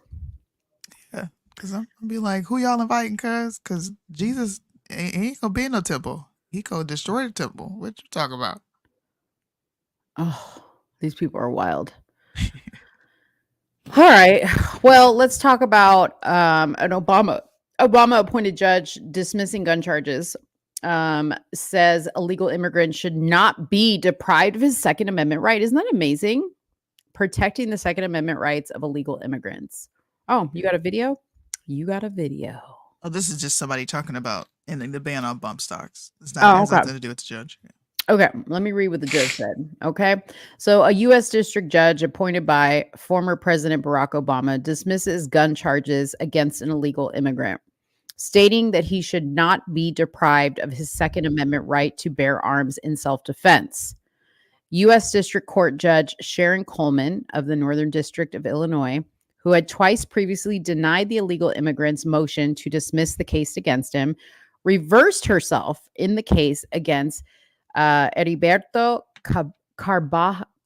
Carbajal Flores, who was found with a handgun in the Little Village neighborhood in Chicago. Flores contends that he received and used the handgun for self-protection and the protection of his property. Because of Flores' citizenship status, he was charged in violation of a very long number that I'm not even going to tell you about, which prohibits any non-citizen who is not legally authorized to be in the United States. So I want to talk about this. I want to stop right here. A non-citizen, we know he's not, right? Who is not legally authorized to be. My question is, I know that we don't want them to be here and we don't like the way they're coming across, but border agents are processing these people across the border, right? So in a sense, to me, that would make it somewhat legal because they're being processed through. They're not like hopping a fence and like sneaking through the border. They're actually being let in by Border Patrol agents, okay? United States, authorized to be in the United States from possessing in or affecting commerce, any firearm or ammunition, or to receive any firearm or ammunition which has been shipped or transported, blah, blah, blah. The government argues that Flores is a non-citizen who is unlawfully present in this country. The court notes, however, that Flores has never been convicted of a felony, a violent crime, or a crime involving the use of a weapon. Even in the present case, Flores contends that he received and used the handgun solely for self-protection and protection of property during a time of documented civil unrest in the spring of 2020. So what do you guys think about this? If that's the case, then citizens shouldn't have to go get certified to carry any weapon. We should just be able to carry it because we're citizens. Because that's pretty much what they're saying to this guy. You illegally got a gun, and then you use this gun to defend yourself. And we're saying, well, they should be allowed to defend themselves. Well, then so the F should we. Like, what the crap? Why do we have to go through all these avenues to get something that's rightfully ours, but they can just come in and be processed and it's okay? Right. People are in jail right now for firearms violations. Mm-hmm. So, basura. How about that? Right. I mean, Kyle Rittenhouse, for instance, is a great example of that. He used a firearm to protect himself, right? He's a citizen. Here's my thing. I mean, I actually listen, if it is assumed that the Border Patrol processed you through, whether you should be here or not, whatever, but they let you in, you should be afforded the rights to protect yourself. Okay. Now, if you are a criminal, you shouldn't have a gun. You shouldn't be sold a gun. And if you are found with a gun and you have a criminal record, it should be a problem, right? I get what people's problem is with this, that they're like, he's an illegal. I get all that. But if he got let in by the Border Patrol, he's not a citizen, but he was legally, according to what the laws say right now, let into this country. Well, are they allowed to carry a weapon in this country? Well, I think this is citing Illinois law. So according to Illinois law, it's saying that if you're not a citizen, here's my question. Who's to say that this wasn't criminal activity between him and someone else. And he used a gun to defend himself after a drug deal gone bad. Well, it says it was civil unrest in the spring of 2020. That is so vague. Documented civil unrest. I don't know what that means. So summer 2020. He was in a protest. The summer of love. Yeah. Oh, see right there. Right. What if he was actually committing a crime? Or yeah, I'm just saying, man. If they shouldn't be allowed to do it if we can't. That's it. And that's what I'm saying. Like, if you're here, whether you're here legally or not, you should have to follow the same laws that everybody else has to follow. And American citizens shouldn't get treated more harshly than you're getting treated, which is what's happening. And that's what I do have a problem with. That's crazy. Yeah. Protected by 2A. You're not a citizen. Yeah. How does the Constitution apply to you? Who cares if you've been authorized to be in here? You are not naturalized. Yeah. See, it's stuff like this that I wonder why American citizens don't raise hell. People just kind of sit back and accept their fate with things like this. They don't say nothing. How come y'all don't fight? You're just letting judges make decisions. Yeah. Well, because when they do fight, they get put in jail for it. Dang. You know? So we live in a banana republic, pretty much. Pretty much. Well, yeah. I guess you're right. Who is Sean Cameron? I don't know. Where'd you get that name? Shoot, he's a famous drummer. He liked one of my posts. Oh. DEI, Soonie. DEI. That's what Jack. We could blame DEI. Why not? Equity. Yeah. Matter of fact, what I want to see if there's been an update from that Hazelwood High fight, because people just didn't got quiet about it. Which one? The girls fighting in the street? Yeah. Oh, huh. Want to see what happened. Have you heard any updates on it? No, I haven't. But while you research it, I'll go into this short story about the 6 juveniles in Massachusetts that were charged in a slave auction online. Oh my God. Is this the right? All right. Did you say charged? They've been charged in racial bullying after holding what the fuck is that? They held a mock slave auction on Snapchat. Okay, so 6 juveniles in Massachusetts were charged of course we don't have a picture because they're juveniles, in a racial online bullying incident that involved heinous language, threats of violence towards people of color, and a mock slave auction.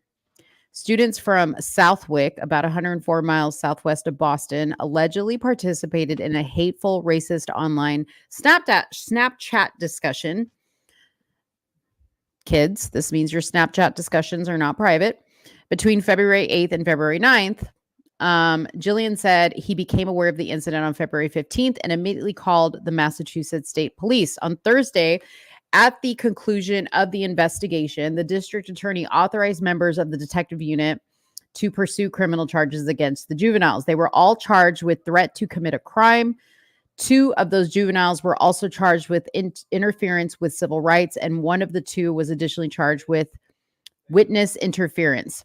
Hatred and racism have no place in this community, and where this behavior becomes criminal, I will ensure that we act with swift resolve as we did here to uncover it and bring it to the light of justice. Let's see if it talks about it. Okay, so the chat was created by a group of 8th grade students from Southwick Regional School. The discussion involved some of the juveniles expressing hateful and racist comments, including notions of violence towards people of color, racial slurs, derogatory pictures and videos, and a mock slave auction directed at 2 particular juveniles. The existence of the chat and some of its language was reported to school authorities. Several students involved, including the 6 who were charged, were suspended as an emergency removal. According to the district attorney, 3 days later, several students were formally suspended, including 2 for 25 days and 1 for 45 days. So that's interesting. What do you think? Slave auction. I mean, these are just hateful children with low character, and obviously they don't get good. I don't know what, they're not taught correctly at home to be doing some bullshit like this. This sounds like something that would happen in Discord, honestly. I don't even know how you hold any type of auction on Snapchat. You know what I mean? Are we really doing Snapchat? I disagree. What do you say? This is what I say. If you can watch cringy hip hop, what is it? Hip hop task force. Hip hop task force, and watch Republicans make fun of it. If we can sit here and joke about Kunta Kinte, a lot of people do it. What's your name, boy? Toby. I mean, Kunta Kinte, know your name is Toby, right? Yeah. We laugh at that. Yeah. We can laugh about jokes, talk about slaves jumping off the ship, and this disproving the myth that black people can't swim because we died in the ocean on the way over here. Like, what's wrong with what these kids are doing? Adults joke about race all the time in very problematic ways. So who cares if they had who cares? Who is it hurting? No, nobody was hurt. Your feelings were hurt. Oh, well.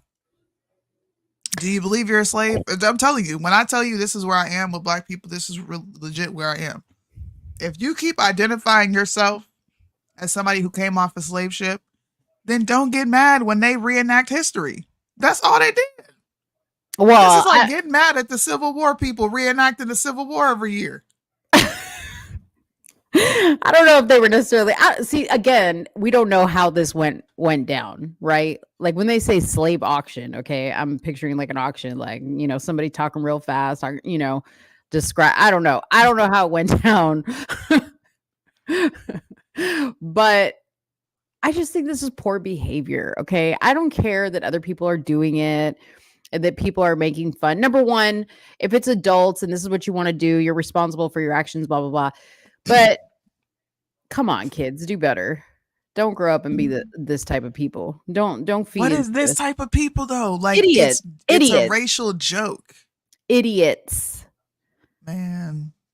See, we I don't see how this makes them idiots. To me, this is like hypersensitivity about something that we have not experienced in this lifetime. Like, who cares if they auctioned off slaves, bro? None of us here experienced it. Like people may not like it, okay, but to charge them with racial bullying, are we serious? This is like charging a person for saying, I don't believe 5 million Jews were killed. I'm gonna charge you with racial bullying. What are you talking about? I don't believe it. It's an NL skit if we're being honest. Exactly. When Dave Chappelle was having slave auctions on his show, he was having the racial draft. Wasn't nobody tripping, bro. Yeah. I see what you're saying, and yes, that was funny. But again, adults, okay? It's okay for adults to be stupid, but kids can't be stupid. Well, it's not that it's not okay for kids to be stupid, because I know kids do stupid things, but I don't know. Maybe it's just and you're right, Marlena. We ain't cut from the same cloth. Okay. This is messed up. How you gonna charge them with racial bullying because of something that happened online?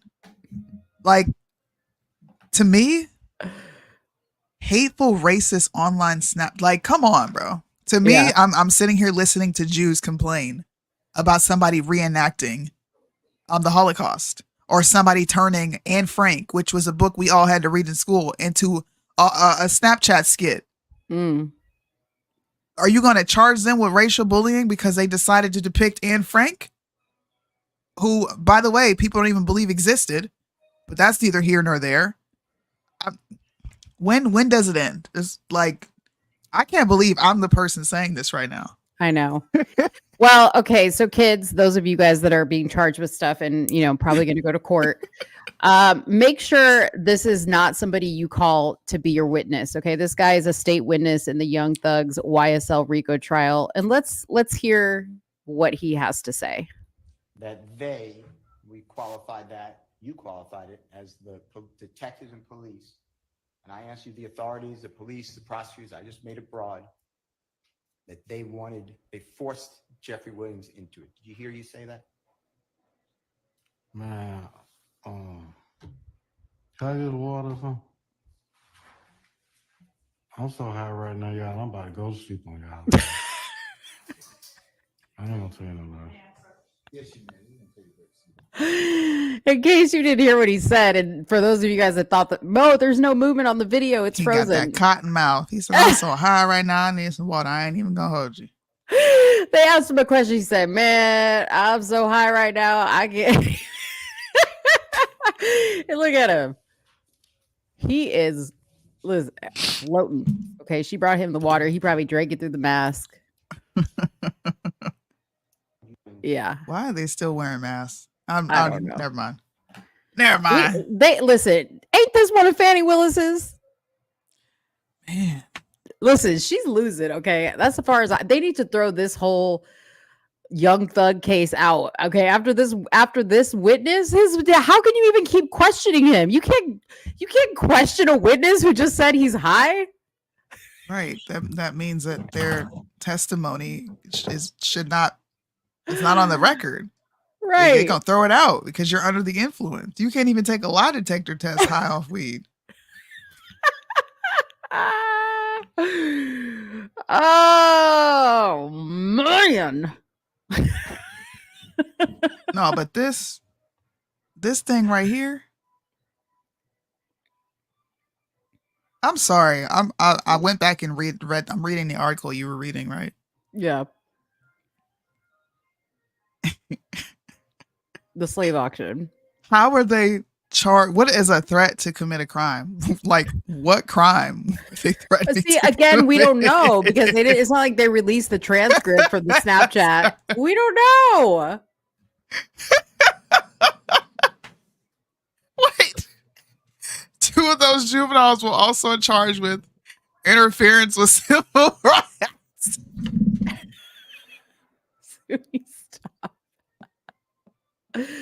Stop it.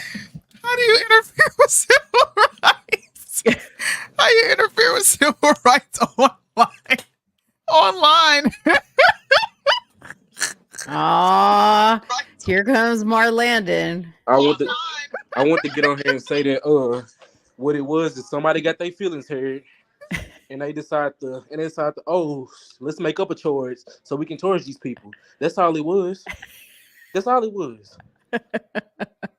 Let's make up something so people that got their feelings hurt can feel better about it. That's what that is. Look at Soonie. She can't. That's what it is. It's probably. I'm not playing. That's what it is. Soonie, stop. Because you already know you can't have white supremacy in the schools and whatnot. Right. What the fuck is witness interference?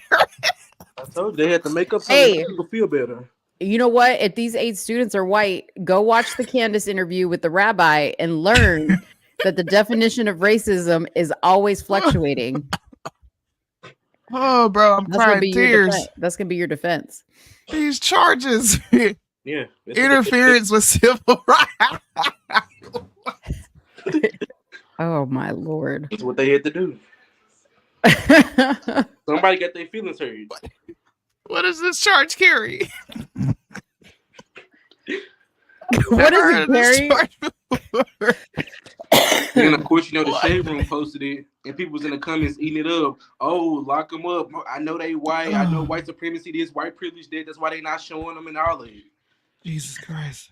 Conspiracy to interfere with civil rights. Oh, this is a real charge.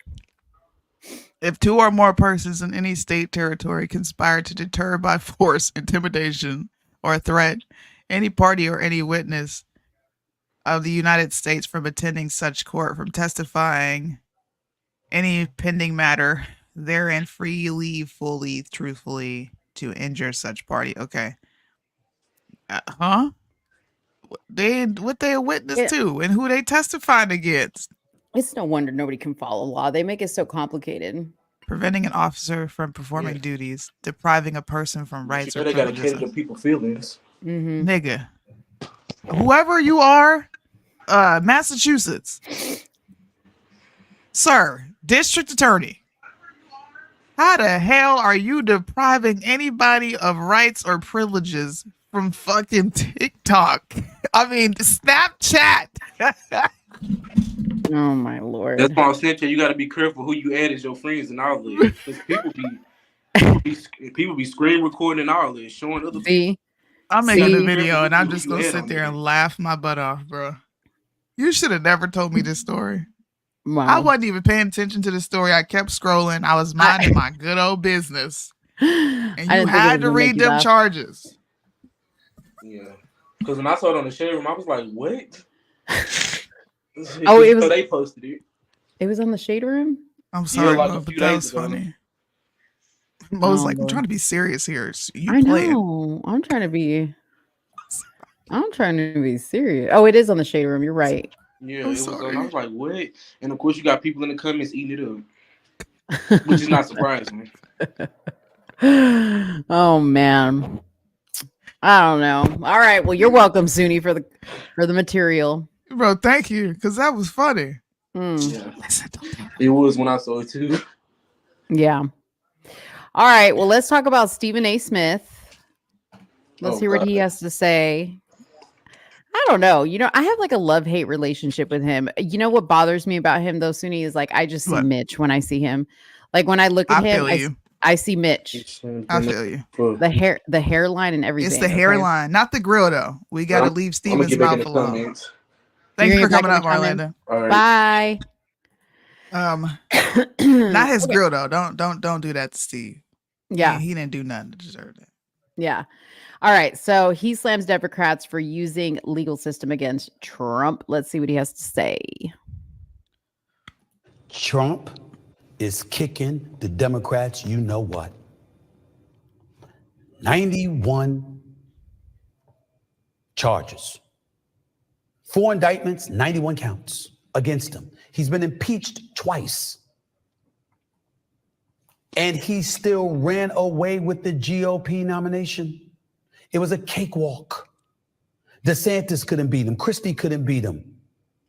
Nikki Haley couldn't beat him. Vivek Ramaswamy couldn't beat him. They can't touch him. And we're still waiting for him to go to jail. We're still waiting for him because supposedly he's done so much. Russian collusion. Remember all of that? We're still waiting for the jury. We're still waiting for the guilty verdict. We're still waiting for him to be incarcerated. We're still waiting for him to be seen in zebra stripes. You can't touch him. And now he's throwing this salvo. He said, yo, why don't you come beat me? Stop engaging in lawfare and using the legal system to push your political agenda. Come beat me. That's what he did. I do sports most of the time. That's the kind of language we want to hear, ain't it? Can you beat him or not? Where'd she go? She disappeared. I don't know. I mean, I think this is pretty. What do you guys think has caused his shift in how he's thinking? Because there was a time when he was pretty hard on Trump. He did not like Trump. Okay. And I'm noticing a lot of people like him are really changing their tune. Could it be that people are just so sick and tired of Biden? They want the old economy back. Do you think that that's what it is? Because I think that's what it is. I think that people have finally gotten to a point where they're sick and tired of Joe Biden and the Democrats, and they realize that this entire Trump witch hunt has been a waste of taxpayer money, that the Democrats know that this is never going to lead anywhere. They're just killing time. They're trying to get, hopefully get Trump on something, trying to throw darts at a wall to see what sticks and what, obviously nothing has sticked. But anyways, I wanted to know what Soonie thought, but she's gone. She just dipped out on me. So we're going to have to talk about something else. Unless you guys want to tell me what you guys think. Let's see. Is there anything I can talk? Oh, you know what I'm going to talk about? Because Soonie hasn't seen this. Did you hear any of that? You just dipped out. Where'd you go? Sorry, the baby needed me. Oh, Baby. okay. Okay. Babysit. Well, sorry. I don't know if you saw that or not, but I'm not going to play it again. But I did ask everybody, I said, why do you think Stephen A. Smith has done like a complete 180? Oh yeah, I saw the clip, so I know what you're talking about. Okay.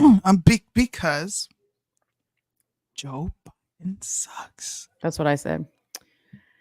He sucks. Yeah. And Trump is the best option. And I don't.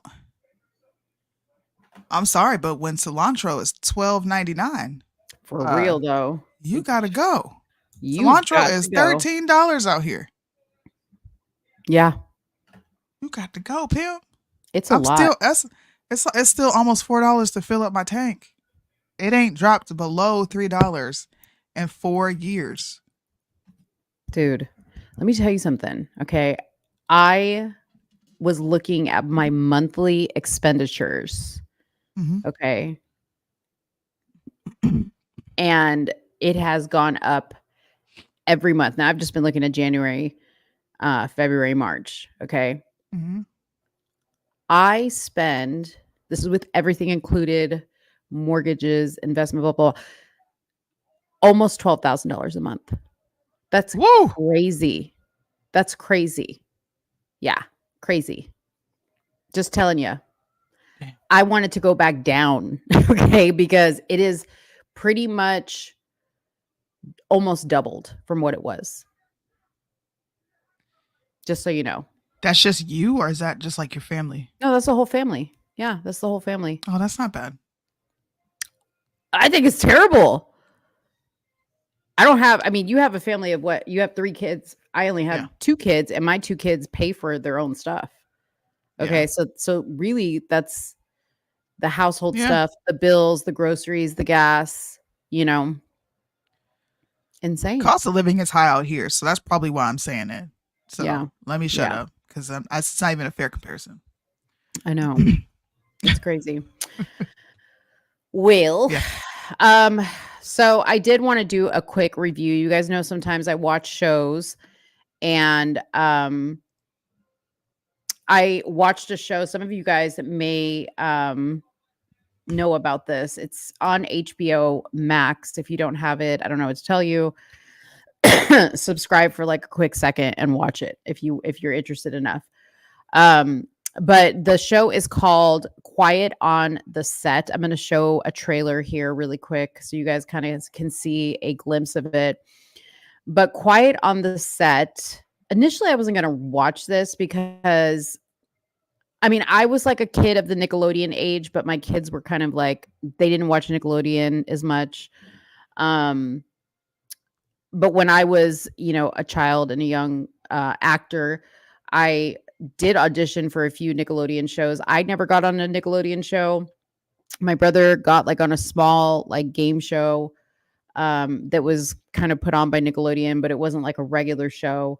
But they did this documentary that uncovers the toxic culture behind the Nickelodeon shows. And specifically, they highlight a guy named Dan Schneider, who pretty much like ran the Nickelodeon productions, and they interview a lot of the child stars like Drake from Drake and Josh.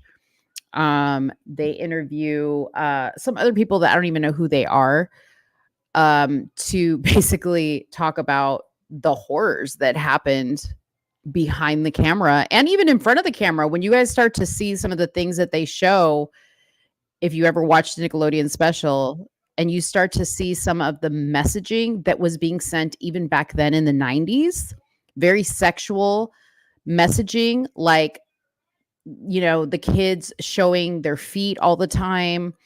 A lot of shots where the kids were getting shot in the face with like liquid or like, juice boxes exploding. And there was always these scenes of the kids getting liquid in their face and doing sexual things with pickles that maybe as a kid you didn't notice, but like now that they're pointing out, it's like, wow, that's crazy. They've been doing it since the 90s. And we said, all this like sexual stuff that's been going on in children's programming, it didn't just appear. It's actually been there, but it's been subtle. It's been so subtle that they've kind of like sneaked it in. And now it's just in your face. Hey, we're talking sex here. But I'm going to show you guys the trailer of this. I do highly recommend that you watch it if you can. And if you can't, I don't know what to tell you, but it's really good. So here is the trailer for Quiet on the Set. In the early 90s, Nickelodeon was kid everything. And you better hope that your house had cable. Wasn't there to educate you. We were there to have fun, to get slimed, to be entertained. And this is when Dan Schneider arrives, Nickelodeon's golden boy. He created these shows that were hugely successful for them. No one had ever really done sketch comedy starring kids for kids. He launched the careers of child actors who became major stars. For 20 years, he shaped children's entertainment and culture. Thank you for being here. But that marked one of the darkest chapters.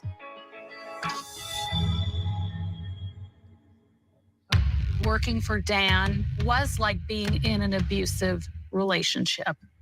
Dan's treatment of people on his shows was an open secret. So my lawyer filed complaints, gender discrimination, hostile work environment, harassment, and it was so devastating. How safe can any kids be in that environment? There would be even bigger problems down the line with actual pedophiles on set. These are 3 predators who worked at Nickelodeon, all in a short amount of time. Wait, guys, we're ready for you. It was a toxic environment. It made me trust people less. We were there for so many hours. You get comfortable with people until you're not. I had no idea what I was saving my son from. It was a house of horrors. They find this enormous trove of child pornography. The officer said we found Ziploc bags, each one with a girl's name on it. 11 charges of child sexual abuse related to a child actor. It made me wonder who was being hurt. I've been waiting 17 years for today.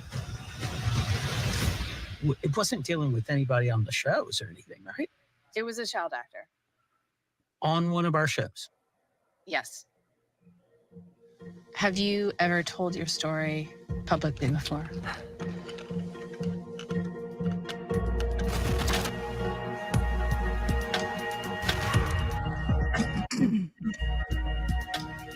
So it looks like it was on the ID channel, according to Daniel, also said that as well. So maybe they'll replay it on there. So if you can catch it on there, it's really good. Really eye-opening. I don't know. I have I think I have a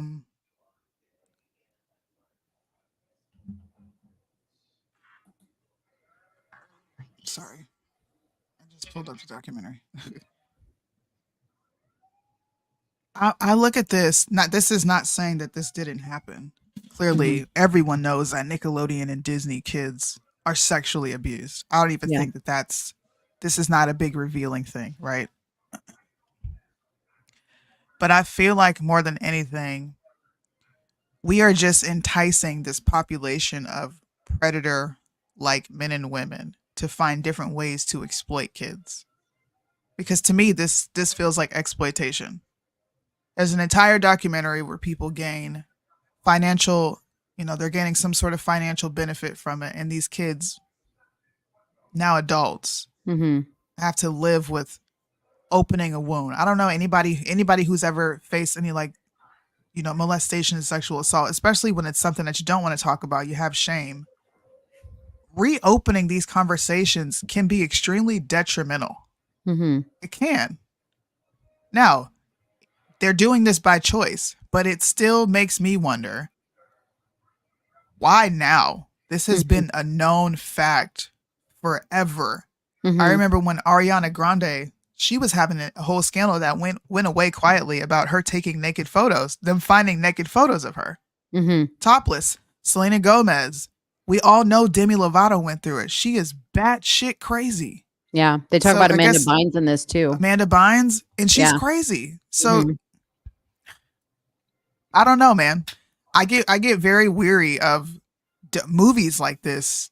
Sure, shed light on it. Let these people tell their story, but also recognize that you are giving an avenue to these people to come and exploit more children. When you say, "Hey, go work for a child actor organization," you're going to have indiscriminate amounts of opportunity to go violate a kid if you work on this set. That's what I feel like they're doing.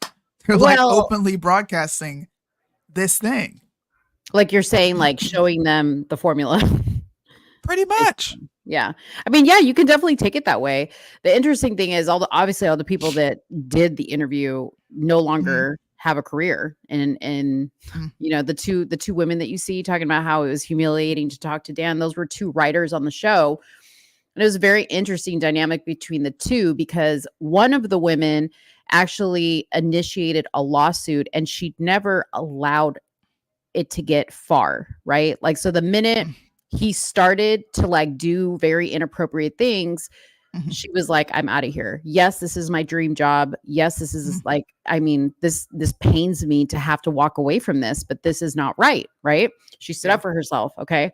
The other lady with the short hair that said working for him was humiliating, the amount of things that she did before it became too much for her to bear was ridiculous, right? And I did, you know, I did a lot of thinking about this, because I was like, well, you know, we really shit talk the women that, you know, went to R. Kelly for a career and did whatever they had to do. And, you know, this woman says basically the same thing, that I did what I had to do to keep my job, and she's a hero. Okay. Yeah, that's crazy to me. Yeah, like I don't think there should be sympathy for that woman at all, right? Yes, there's a lesson there. Yeah. You know, like how far are you willing to let your dignity go for a job, right? Then you see the comparison. Again, I said none of these people that are in this no longer have a career in the industry anymore. But you look at the ones that do, like Ariana Grande is one of them, right? Yep. She never pushed back. Okay. No. When this guy, when one of the child predators, which they didn't finish the sentence, the one that had baggies with girls' names on it, inside those baggies were panties. And they found that in this guy's apartment, right? When this guy finally went to trial, they expose who wrote a letter to speak to this guy's character in the industry. And it was a lot of people, like a lot of people. And the guy that played Drake in Drake and Josh, I don't remember. Drake Bell, right? You could tell, because he had never spoken about this before, and they were asking him questions. And when they got to the question of what did he do to you, he just like paused for a long time, and he said, let me just say this. Imagine to yourself the worst things that you could even think of that a child predator could do to you. That's what happened to me. Like that just like sunk my stomach, because you could see the pain. And you're right, Soonie, you could see the pain. You could see the wound being opened again for him. He'd never spoken about this. This ruined the relationship with his father for a time being, because his dad was the one that was keeping him protected. And when he was told that one of these child predators that had been hanging around his son a little too much for his liking, when he was told, oh, don't worry about it, he's gay, you have nothing to worry about, the dad was still like, I don't know about this, right? So the kid being young, and he was like, oh, my dad's too strict, he's not letting me do stuff. He tells his dad, hey, I don't want you to manage me anymore, I want mom to manage me. And their parents were divorced, okay? So the mom starts managing him. And the minute the mom took over, she did not watch this kid. Okay. She allowed him to go with this guy alone, because he's gay, right? He's gay and it's safe and blah, blah, blah. So she would say, hey, you know what? Instead of me driving back and forth from Orange County to LA, why doesn't Drake just spend the night at your house? And then you can go over lines for his auditions, blah, blah, blah. And Drake would say, before I knew it, I would be like there for 2 days because I would have auditions and I would wake up and this guy was like sexually violating me. And he didn't want his career to end. He was basically supporting his family. So he just kept quiet until one day he couldn't keep quiet anymore. And he told his mom what had been happening. And when he told his dad what had been happening, oh my God, it was so sad because his dad felt like, this is my fault. Like I should have never left your side. And I told your mom to never leave you with this man. And she left. Yeah. It's crazy. It's just why I get so sensitive and so just like sucked into this. I'm gonna watch it. I was like, I'm not watching this. I don't want to hear. It's just triggering, bro. It triggers you, and I tend to get really protective of my kids and like skeptical of everyone, dude. Yeah, everybody. Yeah, it's just sad. I'm not gonna play the audio from this, okay? But this was a character that I think they called Big Nose, Captain Big Nose or something like that. They put a prosthetic nose on this kid, but you can barely see it here. But these things on the side of his shoulders are supposed to be noses. They look like penises. They do. They have like literally like 2 balls. They look like penises. See right there? Did you see in that picture? Yeah. Yeah. And he felt uncomfortable with wearing that at the time. His mom felt uncomfortable with him wearing that at the time. Then why? Like, is money that? I grew up poor. I didn't even know I was poor. My mom struggled. We lived in Section 8 housing for most of my life until she got married. And even then, we still had to live on like government assisted programs that helped teachers. My stepdad was a teacher. Yeah. And they would help you purchase a home. It wasn't until then that we actually moved to the suburbs. Mm-hmm. For real. I had never lived in the suburbs until I was 14, 15 years old.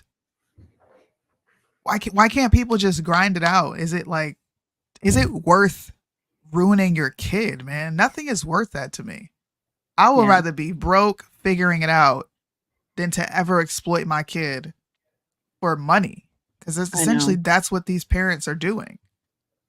I know. Like, you know, your son was fucked up, lady. You know something was happening to him. If you're a good mom, you know your kids.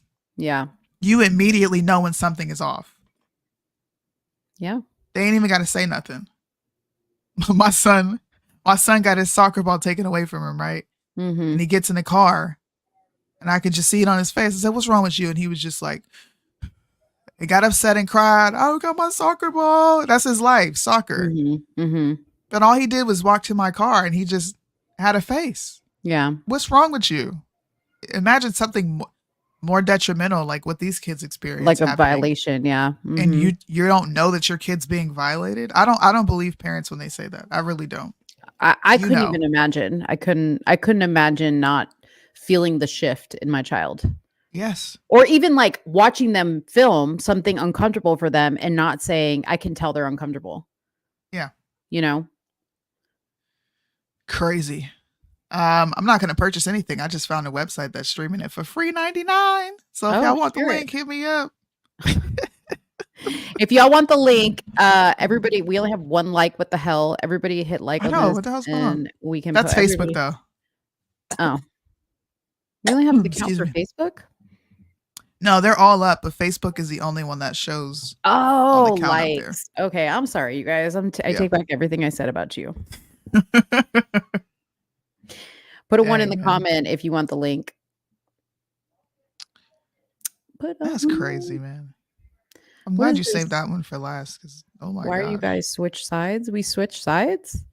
Yeah, you're usually here, and I'm usually over there. Wow, it's so cool that people they recognize that. All those OCD folks, right? They're the same people that are like, Mo, it's I'm sorry, it's THEIR, whatever it is. I'm like, when there? My spelling sometimes, because you guys, sometimes I'm like voice texting or whatever. I don't have time. And people are just like, there's supposed to be an apostrophe after. You know who you are. You know who you are, you wordsmithers, you. Mo says it's on HBO Max. Yeah. Yes, it's also on HBO Max, but Soonie found a free website. Yeah, I'm gonna watch this while I wait for my babies to get out of school. It's very, very good. Very, very good. I'll tell you one thing I don't care about is the Kate Middleton drama. I'm not even gonna like discuss it. Who is that? The princess, Prince Harry's wife, the queen to be. Listen, my daughter said, "Oh, Queen Elizabeth." And before I knew it, I was like, "Why the hell do you guys know who she is?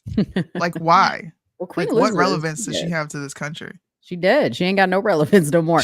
But Kate Middleton now, however, she is the queen. You know, she's the heir to the queenship. Okay, her husband, Prince Harry, Princess Diana's son, he's the future king. Okay, his daddy has cancer, so there's all this stuff right now that something is wrong with Kate Middleton. Okay, and if my girl Heather is watching, because sometimes she watches.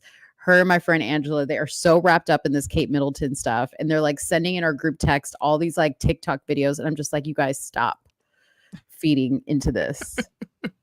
These TikTokers are trying to make money. Like, what? I don't get what the draw is. To me, those English people are so boring. Well, to the English, it's a big deal because that's their future queen, right? So they're concerned because she had stomach surgery supposedly, and she was like caught in some weird Photoshop thing, like where it's just not looking right, and they think she's been body cloned and replaced. Oh my God! Here the conspiracy theorists go. Oh, I'm sorry, not Harry. What is it? Prince Harry and William. William. Sorry, William. I saw Meghan Markle, in the TV show. Excuse me, Suits. I was watching it, and I'm like, this girl looks familiar. Who is that? And then I looked up the cast. She's not a bad actress, honestly. She's a pretty good actress. I like the show. There's some moments where you can like her characters being purposely like sultry and sensual. That part is cringe, but overall, she's a good actress. Yeah, she's not actually getting more. She should go back to that because what she's doing now, you know, the race baiting and how she had this man walk away from his. You think I'm gonna walk away from that? Right? Are you crazy? Soonie, if you were if you were in line to be a queen and like you weren't married, right? And some guy you were dating was like, yo, baby, like, I really need you to walk away from this. No. Absolutely not. I'd be like, sir, I'm setting our children up for success. For life. You want me to go back to be a basic? I don't think so. You got me all the way fucked up. You got me all the way fucked up. Okay. Dang. Yeah, she did him dirty. And then she gonna slap race on it. And I'm looking at her like, Heifer, you look white. I couldn't even tell you were black. Yeah. Actually, you look white. She looks more black in her childhood photos than she did. Well, because she went and got like a French press or a Brazilian blowout or something and ruined her hair. So, you know, because I've never seen her wear her hair in its natural state. But who is going to look at her and think white? I mean, who is going to look at her and think black? Nobody. No, my favorite was when she was talking to Oprah and she was explaining to Oprah how when her first baby, when she was pregnant with her first baby, that there was concern from the royal family about what color the baby might turn out. And I'm like, that baby gonna come out whiter than white. Okay. Right. You put two whites together and you go get a white baby. That baby's not gonna come out black at all. Okay. Oprah was like, are you serious? They asked the color of the baby.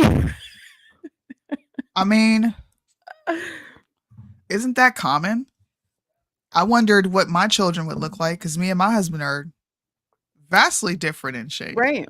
Mm-hmm. Like he's much lighter than I am. It is. You wonder, is my child gonna come out pale? Yeah, skin, like am I gonna hair, have exactly? My daughters are very fair skinned with light eyes. Like people don't even think they're my daughters. Right.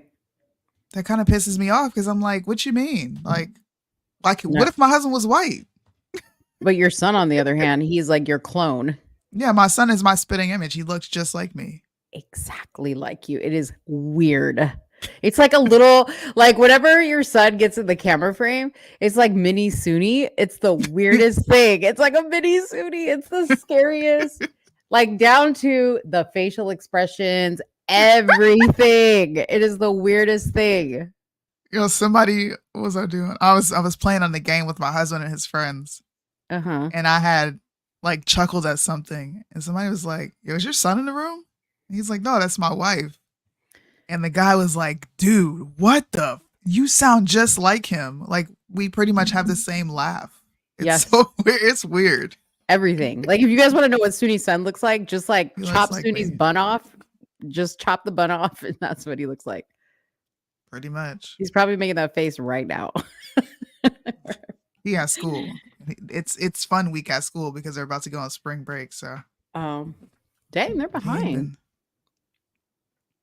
Texas is already out? I think so. I don't know. My kids aren't in school, so I don't know. I mean, my son's in school, but he doesn't get spring break. How do you feel that none of your kids are in school anymore? Do you feel like I'm Great. starting to feel a bit useless? I did, in the beginning when they first, I mean, I had one that was like a year behind, but when they were both out at first, it was like, oh my God, like I have no kids to take to school. Yeah. I have no like homework to worry about getting done or, things like that. Bro, that's how I felt when I graduated. Yeah. When I graduated high school, I was just like, you realize, what do I do with myself? Like, yeah. What do I do? Well, what's weird is now I feel busier than ever. Even more busier than you probably have put more on your plate. Mm-hmm. Yeah. Yeah. For sure. I feel a bit useless, man. And your kids are can I still make in my own school. dinner? They are. But, I'll be like, all right, I'm going to make dinner. I'm going to make this. And they're like, can I make my own stuff? And I'm like, why? Yeah. You don't like my food? And they're like, yeah, I just, like, they like cooking. So I'll just be like, all right, whatever, fine. Make your own food. Just wait till they're like, oh, I'm not coming home today. Yeah, that's not happening. No. Well, once they're unless they're grown, like yeah. You're 19, 20 something years old. Mm-hmm. Sure. That's what I'm dealing with. I'm gonna be nosy though, like put your location on. Yeah. Okay. And if I text, you ain't got to say much, but send our secret code so I know you're good. The other day, like both my kids, they were out. Like my son was out with his girlfriend, and my daughter was out with her boyfriend. And like I go to look to see where they're at because I was expecting them home for dinner. So I was like trying to see like where they were at. And they're both at the same mall, but like on separate ends of the mall. And so like I'm like such a dork parent. Like I send them a screenshot. I'm like, look, you guys are both at the mall. And they're like, okay, like so we see each other every day. I was like that's funny. Yeah. Dang, I remember being a teenager. I wonder if my mother was probably like, good riddance. She probably couldn't wait for me to go, bro. Good Lord. Yeah. Well, I don't know. I miss seeing them. I'm all starting the to time. feel useless, but I'm just gonna embrace it because my son is almost 13. He's pretty much a tween, and my daughters remind me all the time, Jaden's not a kid, he's a tween. And I'm like, shut up, he's a kid. Yeah. Stop aging him.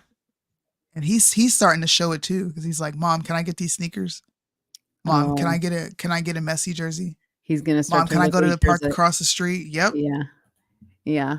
That's a fun when the boys start to care what they look like and they start to He like was matching. Dude, Yeah. he got dressed and was matching. I was like, what the heck? Yeah. Find out. Put on the shoes that go with it. He's just got these nice Hirachis. He's turning into a sneakerhead. Oh. So when he's like, I only like Adidas. I'm so happy, proud to say this. My son is tremendously like influenced by Bryson and his music. Mhm. It's crazy. Mhm. He won't wear Nike now. Wow. I only rock Adidas. I'm like, what do you even know about Adidas? They're a better shoe anyways. More Are they? comfortable. Yeah. I love my Nikes. They're not ever going anywhere. Yeah. But see, okay, so P says that I only like Nike, or I'm sorry, I only like Adidas because he says I have wide feet. Yeah, like- definitely a Nike shoe it's got a Yeah, it's too narrow. It's narrow. Yeah. It's narrow. See, look, I keep the Nikes right here on deck, bro. Yeah. I love Adidas, man. They're comfortable. You Adidas tripping. are some comfortable shoes.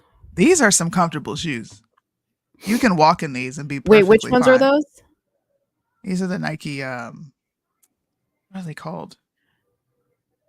I forget. They were just. It was just one type of shoe like this that they did. It kind of looks like the Air Maxes. With the thick sole. Mm-hmm. What is the name of the shoe? I don't know. Nike Renew. Oh yeah, I never heard of that. That was a one timer for sure. But see, like They I make have a lot of these. I have the Air Forces, and those are the most uncomfortable shoes. Yeah, because that's a fashion shoe. Like you wear that out once and then like you take them off. for an hour. Yeah, for sure. You don't be wearing them. Those aren't leisure shoes. Mm-hmm. No. Yeah. Soonie and her family need a show. I would tune in. It's called Bro, it's called Live. Well, I mean, you won't see her kids, but you definitely hear Soonie talking to the kids. No, he's talking about my family. Oh, like not your kids? You're talking about? Yeah. Mm-hmm. That would be a hit show. 'Cause somebody gonna be fighting. Somebody gonna be gossiping about the next person. Mm-hmm. Everybody gonna be talking about somebody's business. We gonna have reunion shows where cousins is fighting. I'm telling you, bro. Yeah. I would watch my own family. I know. I always tell my mom because y'all are I can never sneak record her because she's always like, "What are you doing?" But my mom, you guys, when she gives her commentary, I have to find a way to do this because I think it's genius. But like when she gives her commentary in Spanglish, Spanish and English at the same time, it is hilarious, like on political issues. Okay. And only like Latin people would understand what she's saying, obviously, when she's speaking in Spanish, but it is hilarious. And I was like, Mom, Really? we have to do a show together because there's like a gap for like Latinos, like who speak Spanglish and understand a little bit of Spanish, a little bit of English. You're hilarious. And she's like, no, I would never do that. So you do it then. Yeah, but I need Why your her. mom gotta do it? Because she would be the draw. She would be the draw. I'm not as funny as her. Where are you? Where am Sorry, I? my husband. I was Like when your husband leaves and he doesn't say anything, like aren't you like hello? Like you couldn't say bye. Yeah. You just gonna dip. But that hardly happened. I mean, obviously, if I was on the show, he might text me though. See, he didn't even text me. He just left, and he's probably gonna be like, "You were busy." My husband is he does not have. He has emotions, but man, I'll be feeling like, how come you just can't like cater to my feelings? Just maybe for like 20 minutes, man. Girly. I am. I'm a tomboy. That's all that is. Yeah. I feel things deeply. Yeah. So you wish he was like one of those guys that's like, hey, I'm leaving. No, even if he just popped his head in here and was like, yeah, I'll be back. I'm okay with that. Like he doesn't have to be like lovey-dovey. You don't gotta be. That's just too much. Don't be doing that. Yeah. You know? But like, come on, pimp. You couldn't say nothing? Come on, pimp. Sorry, y'all. I'm hungry Dang. and I'm like scraping the hummus out of this little container. No, Mo. I'm doing I ran You know out what of I've been eating? cucumbers. Because we're on the topic of food and we're about to wrap up. I've been eating Brussels. This is what I eat every night. Brussels sprouts. Oh, I know rice. you're farting. I am. Brussels sprouts, rice, avocado sliced up, and then an egg on top. Oh, that sounds good. Bro. And you got to put the honey on the Brussels sprouts. Mm-hmm. Oh, yes. It was so good. If you like balsamic vinegar, I do, but I only like it the way Erica makes it. She makes this special sauce, this special dressing you put over your rice and something else. I don't know how to make it. But balsamic vinegar on Brussels sprouts with honey. It's good. And then you like pan fry them so that they're like crispy and crunchy. Yeah. So bomb. I might have to try that. Dude, I love Brussels sprouts. You know what somebody told me? They're like, you eat like a white person. I was like, since when did Brussels sprouts become white? Yeah, I know a lot of white people that don't eat Brussels sprouts. I thought that was just healthy. Dude, I don't understand people who don't like Brussels sprouts. Because I think good, aren't they? Well, yeah, and I think like if you don't like them, it's because you're probably just like eating them super plain because there's so much you can do to Brussels sprouts to like really bring out the flavor and like texture of a Brussels sprout, like the crunchy. Ooh. Do you saute it and I do roasted garlic in mine. I roasted garlic before then. Okay. I put like red pepper flakes. I like a little spice on it. Ooh, Sometimes. that sounds good, bro. I'm about to go buy some more so I can whip some up. Some sriracha. You put some sriracha on them. Good. That sounds good as heck. Yeah, but you will be gassy. So don't be eating no Brussels sprouts if you're going on a date or you're about to get busy. Because you're going to be goodness. Here you go. You can't help but go back to. Can't help it, man. No, I'm just looking out for people because that's the reality of Brussels sprout eating is you are going to be looking out for the people. Yeah. What did I eat the other day? That both me and Dave were just like, oh my God. Dave, what did we eat the other day that like made us super gassy? What did we eat the other day that we were super gassy? That I was. He said, oh, that you were? Yeah. Oh, yeah. It was for St. Patrick's Day. I was trying to make sure Dave was being seen as a white person. So I made him corned beef and cabbage. And yeah, cabbage will do it to you. Okay.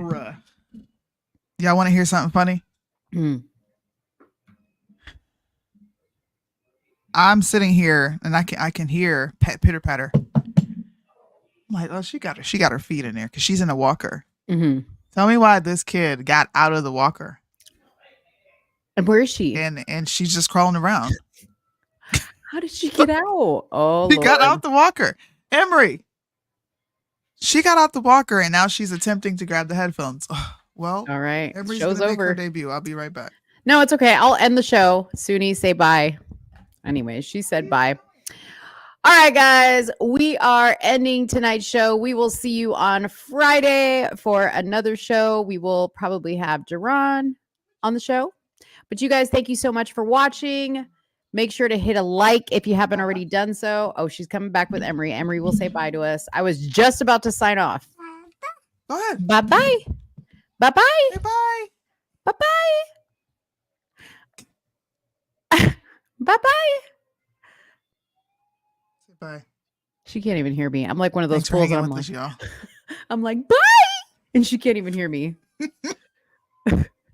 Bye, guys. Have a good night. Have a good night.